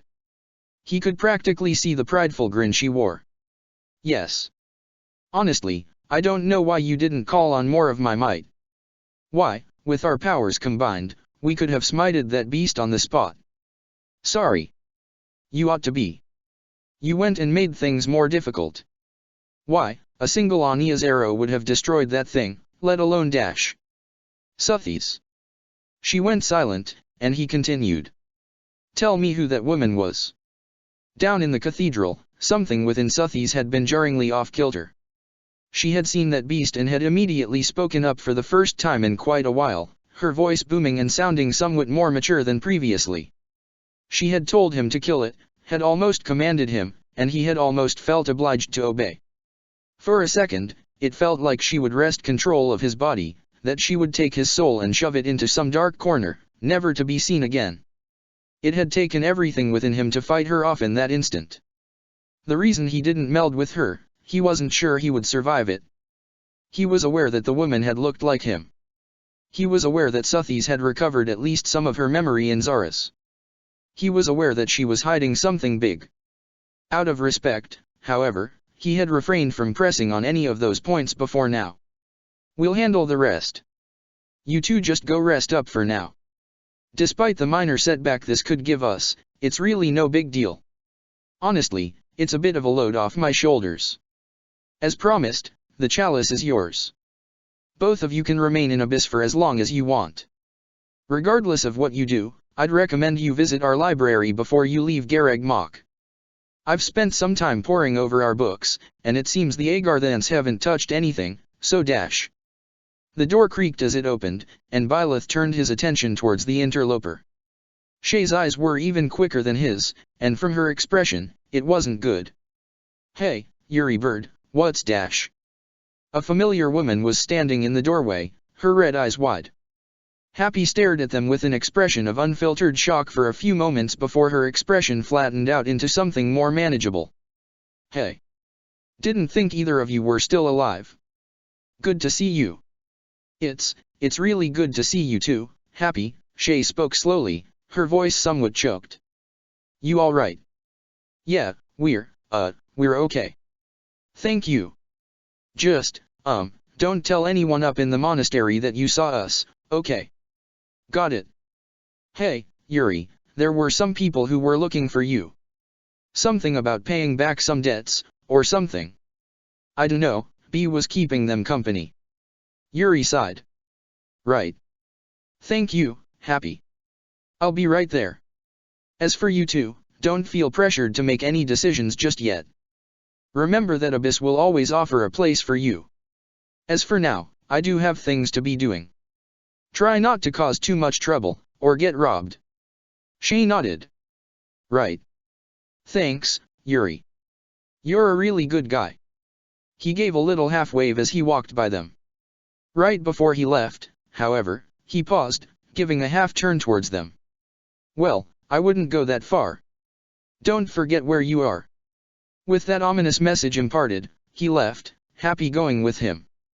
The pair of them were left alone, and more specifically, he was left to his thoughts, the one place where Suthies couldn't escape him. You never answered my question. You're quite an impudent mortal yourself, do you know that? You're an impudent goddess. I suppose I got it from you. If you must know, even I am not sure. But that woman, she's both familiar to me and unfamiliar at the same time. I have never seen her face, but I also know her. It isn't like Ciro's, but at the same time. Byleth frowned. Shay leaned in. What's the matter, big guy? He shook his head. It's nothing. We should get moving. Where are we headed? The Holy Tomb. He nodded slowly. There's something important there. I ought to gain as many advantages as I can, in case something goes awry. Even if something doesn't go awry, you shouldn't leave something good lying around, right? Worst case scenario, you can just sell it, Shay argued. He smiled. Her attitude was perfectly befitting a mercenary. It was something he could truly relate to. Let's get going. I'll tell you where we need to go. We can make it without being spotted. He had only used up 3 divine pulses in that fight. He could rewind if need be. Shay rubbed the back of her neck, her body shifting as she stretched a bit. He idly watched the movement of her muscles. Yeah, I'll get you there. Don't really want to get caught just yet. He wondered what she would do, after all this was said and done. If she went back to the kingdom, she would be following the same ideals as the Empire. If she left, would she leave everything behind? Would she be amenable to joining Geralt's mercenaries? Or perhaps she would stay here in Abyss, with Yuri. The idea curled in his gut for some reason. He was getting sidetracked by useless thoughts again. Suthies would surely be yelling at him if she could hear his inner dialogue. He cast them from his mind, gave her a small smile, and they set out, side by side once more. It only took 2 rewinds, but the pair made it to the Holy Tomb without being detected. Ash had actually been directly in front of them upon leaving Abyss, which had been somewhat awkward. He had never done a more humiliating rewind before. This place is dusty. To be honest, not a fan.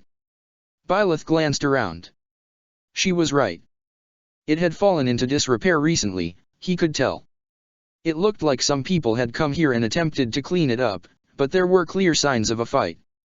There must have been a form of protection in place to prevent this place from being looted. So, where are we looking? Shay asked, her brows furrowed in concentration. He didn't blame her. The Holy Tomb was a very large place. It was also lined with a form he recognized: ancient golems. They must have been what was protecting the tomb. I'm unsure. Rhea wanted me to sit on the throne, but she also implied that there should be something that would help me. He trailed off. There was a casket, elevated above the rest. It seemed to hold importance. If there was something tied to the goddess that wasn't the throne, it would be that. They moved slowly. The chalice seemed heavy on his waist. The item felt like it resonated tightly with him, and Suthies seemed exceptionally happy when he had grabbed it. That alone was worth the effort it took to obtain it. There's something weird about this place. You feel it? There's like this energy that shouldn't be here, Shay grumbled, her fingers twitching on her sword. Byleth paused, focusing. Now that she said something about it, he could feel it. That energy she spoke of. It felt like they were being watched. It was then that he looked at the golems lined on the wall again. All of their eyes were open and watching them, and their hands, previously at their sides, were clasped together, almost as if in prayer. His heart jumped in his chest, and his sword scraped as he withdrew it from its sheath. Shay jumped, getting her weapons ready as well. She cursed when she saw the same thing as him. For an achingly long moment, nothing moved. They recognize me. They recognize the chalice of beginnings. Suthi's words were quiet, almost breathy. Byleth didn't respond, instead taking note of a flickering set of forms that appeared in the background. Their path of retreat was blocked. Those phantasmal forms that had suddenly appeared flickered closer, and he raised his sword. Magic thrummed within him, the divine pulse ready to stop time or rewind it. And then, they kneeled. The phantoms, which very well could have been their enemies, all kneeled before them. Shay let off a strangled laugh. Guess Rhea was prepared for this, huh? They can sense the goddess. Byleth responded. Shay let out a long, wispy sigh. Guess I'm sticking by your side, then. Don't want them to think I'm an enemy. Despite their strength, he had to agree with her. Fighting a force of multiple golems and several, likely powerful, phantoms while still weakened from their battle earlier didn't sound wise. It would be best to take their chances while they could get them. Slowly, the pair advanced, Shay practically hugging his arm. The chalice swayed as he walked, and soon, they found themselves in front of the casket. This is the casket of Saint Cyros, but, well. We know how full this should be, Shay said grimly. Rhea was Cyros. There should be no body inside of this casket. Logically, it should be nothing important. And yet, his fingers itched to open it. Something within him almost yearned to do it. His crest flared behind him as he touched the magical seals binding the casket. He watched with grim satisfaction as they fell apart. Rhea had truly designed this area for the crest of the goddess. The lid to the casket fell, and his eyes went wide. That's the sword of the Creator. If that's what Rhea meant, then, Shay looked dizzyingly out of her depth. The bones of Suthis. The sword of the Creator. His hand moved out automatically, and he slowly grabbed the hilt. In that one, sheer moment, everything seemed to connect. Everything made sense. It was as though an aching part of him was fulfilled once more, like everything he had ever lost had returned to him. A slot that he didn't even know was missing was suddenly filled, and his mind relished in the sudden relief his entire body experienced. To describe the experience as life-altering would perhaps be not too far off the mark. This power, he breathed out, staring at the sword in his hands. The Knight Captain's sword didn't even compare. It was like comparing a drop of water to an ocean. He had never felt so connected to Suthis before, never felt so alive. His emotions rushed in like a waterfall, and happiness swelled within him like never before. The sword almost lovingly separated, the spine-like blade uncurling and wrapping around his arms. He watched it breathlessly, noting how he could command it, watching as the intricate blade moved according to his will. A massive smile grew on his face as elation he had never felt before erupted in him, and he turned to Shay. You look mighty happy there, Baiwo. He had rushed forward and enveloped her in a hug, letting out a laugh. She seemed stunned by the display of emotion. It was kind of ridiculous to think about, but he was so happy he felt like he could cry. All right, that's enough. Off. I get that you're happy you have a cool new sword, but dash. My apologies. It's hard to explain. Everything feels different. Don't you understand? He asked, separating from her.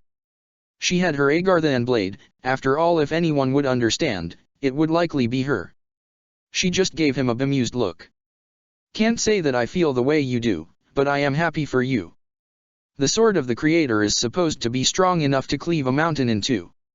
I don't think it could actually do that, but who knows?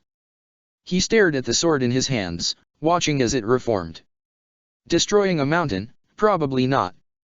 Metaphorically, though, that's certainly possible. Shay shot him an exasperated smile. It's getting harder and harder to keep up with you, huh? First you get that mysterious power, then you get the strongest hero's relic of them all. Man, you're something else. He shook his head. This will be a great stride forward, but you've gotten far stronger than you think. Before today, you could likely beat me under the right circumstances. Now, you'll just have to keep working to keep up. I look forward to it. Aren't you sappy today? Let's stay focused so we can get out of here, though I don't want to be here any longer than I have to. You said that Suthies might get a body if we go to Gareg Mach. Think that's gonna happen if you sit on the throne? He tilted his head. Perhaps. It's something of a contractual obligation at this point. Rhea had given him this sword and the chalice. It was only fair that he repaid her by doing the only thing she had asked of him. He unsheathed the Knight Captain's sword, holding the hilt out to her. Before that, you can take this. I don't need it anymore, and it'll suit you better than it will me. She raised her eyebrows, but accepted it nonetheless. Ah, are you insulting my perfect and amazing blade? It's not like it's seen worse days. Her steel blade was frayed and nicked. He would be surprised if it survived another battle. The Knight Captain's sword was very strong, even surviving his extended battles without wear and tear. It was simply that the sword of the Creator was far better, conforming to his very being better than anything else ever had. Shay placed her steel sword inside of Ciro's casket with a small smirk and accepted the offered sword. Sheathing his sword, he walked towards the large structure, the centerpiece of the entire tomb, the throne. It seemed that this area had been built around the throne instead of the other way around. It glowed with an ethereal light, and he wouldn't be surprised if the throne itself was also holy. Byleth breathed in slowly. This was it. He set one foot upon the first step of the throne, and Suthies stirred within him. One step at a time he climbed, and with every time, the apprehension coming from Suthies' soul seemed to grow. His steps slowed down imperceptibly as he climbed, feeling his own apprehension grow. What did Rhea want from me? Did she really want me to bring back Suthies? Is such a thing even possible? He recalled how the Ashen Wolves told him that the Rite of Rising had failed even with all of their blood, how the original Rite of Rising didn't even work under ideal conditions. How every attempt at bringing back the goddess of Fodlan had failed. If there was no body, then how would Suthies return? Byleth, stop. Byleth stopped right in front of the throne, staring at the cold seat. I have been hiding something from you. I have recovered more of my memories. Please, come before my throne. Byleth closed his eyes, and when he opened them again, he was staring at Suthies. Normally, whenever he went to their shared mental space, he was always at the bottom of the throne, staring up at the goddess. Now, though, he was standing exactly where he was in the real world. It invoked a sharp realization in him, almost as much as simply looking at Suthies did. Suthies looked older. She had grown somewhat, her body looking somewhat more like a teenager and less like a child. It was the first time he had directly seen her upon leaving Xaris. That feeling invoked a sense of loneliness in him. You are standing before the throne. Do have the sense of mind to do more than gawk. Suthies raised an eyebrow to him, and he returned it. You're grown stronger, haven't you? He asked, deciding to gouge her for information before asking anything directly. Suthies nodded slowly. My powers have grown. 15 rewinds with the Divine Pulse, and I would wager that our ability to stop time has expanded more as well. He stared at her, pondering. Is there anyone who can stop us now? Perhaps. That woman would put up a stellar fight, at least. You would be foolish to let your guard down because you have grown stronger. But, my powers have expanded in other ways, as well. Give me something. Something you care about. Byleth curled a hand around his chin, thinking carefully. Something I care about? The book. Fishing around on his person, he eventually procured an old, worn book, given to him by his father. He was surprised when Suthies could actually touch and hold the book previously, objects would simply fall from her grasp. Was this yet another result of their time in Xaris? Suthies focused, and Byleth felt a twinge on his soul. It was strange to think about. The book glowed with a divine light, and when it faded, it didn't seem to have changed at all. However, when Suthies presented it to him once more, he could feel the change immediately.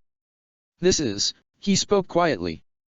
I've imbued a little bit of our power into this book. If someone is aware of how to use it, they could stop time with the Divine Pulse once. This was something that I remembered being able to do a long time ago. Suthies trailed off, looking to the side uncomfortably. Byleth pocketed the book. Suthies. Why did you call me here? She looked uncomfortable at the question, avoiding his gaze. After a long moment, however, she spoke. I am sure that you have noticed where you are. The throne, it is special. It would be a lie to say that it does not concern you. If you sit upon that throne, I will take over your body. I am unsure if I can stop it if I try. So long as I am awake, it is an inevitability. My power will spill forth uncontrollably, and your ego will be erased without hope of recovery. Byleth regarded her carefully. Does Rhea know that? Suthis nodded. Indeed. She is Siros. She knows full well the consequences of that action. And yet, she is still willing to take it. He nodded. Then she is my enemy. Suthis slowly shook her head. No, that isn't the case. Siros is a very broken, very hurt person. She is little more than a child who has lost her way. All she wants is her mother to make everything okay again, and I could never be there for her when she needed me most. In a way, her nature is my failure. A parent doesn't bear the burden of a child's sins. To the contrary, they are often the only ones who can. A mother who is unable to guide and support her children is no mother at all, and if a child misbehaves, it is because the parents have failed to teach them the correct behavior. I will have to remedy that at some point. But, if I never sit upon the throne, you'll never have a body. Byleth argued. Suthis smiled sadly. Indeed, that is true. My life will forevermore be tied to your own, Byleth. It isn't a sad thing in a way, the melding of our souls is for the better. I will always be there to support you, my most wonderful vessel. All I ask is that you allow me to act when I call upon you. He stared down at her figure, frowning. She met his eyes with a tired look. If there is a way, I will find it for you. Suthis' eyes crinkled as she smiled. You're quite the impertinent little mortal, aren't you? I am the goddess. To worry for me is folly beyond any other. Your concern should be elsewhere. You are still young, you ought to enjoy it, shouldn't you? Spending time with those we love, living an earnest life, that is all I have ever wanted. Although I am an elevated existence, I still have mortal wishes. To live a normal life, to be a normal mother, to experience the joys and thrills of living as I please without being tied down by uncertainty, all of those are things I wish to experience. Perhaps we may experience some of the simple joys together, Byleth. Perhaps you may show me joys I have never experienced before. Perhaps you may show me a world unified, a world where blood doesn't have to be spilled. Byleth was quiet as he grit his teeth. I've received the sword of the Creator, your sword. If there's anything that can realize those dreams, it's that. I promise, I will make this up to you. Suthis gave him an achingly loving smile. Oh, my dear, the sword isn't what gives you the power to realize your dreams. It has always been you, and it always will be you. Now go. We will have an eternity to speak. Off with you. Siros can be denied this one wish. She will understand when I speak with her. Byleth nodded, and he opened his eyes once more. He was still standing before the throne. You all right up there? Talking to Suthis or something? Shay hesitantly called out from the base of the throne. He turned. Yes. I don't need to sit on the throne. She blinked, staring up at him. All right. Let's just, get going then, I guess. He understood her confusion. Rejoining her at the base of the stairs, the pair prepared to depart. The golems continued to pray, and the apparitions continued to kneel. The door to the holy tomb opened, and Byleth stepped out without looking back. There was a future for him, a bright future where he could live happily with those he loved. There was an equally bright future for Suthis, and they would share it together. He would never leave behind anyone he loved. Not when he finally could understand the meaning of the word, now that love was something beyond a term that the mercs threw around when they were drunk, now that it was something closer to his heart than just an empty, faraway feeling. That future lay just beyond the horizon, and he would fight until that everlasting sun rose. Check the description for the links to the author.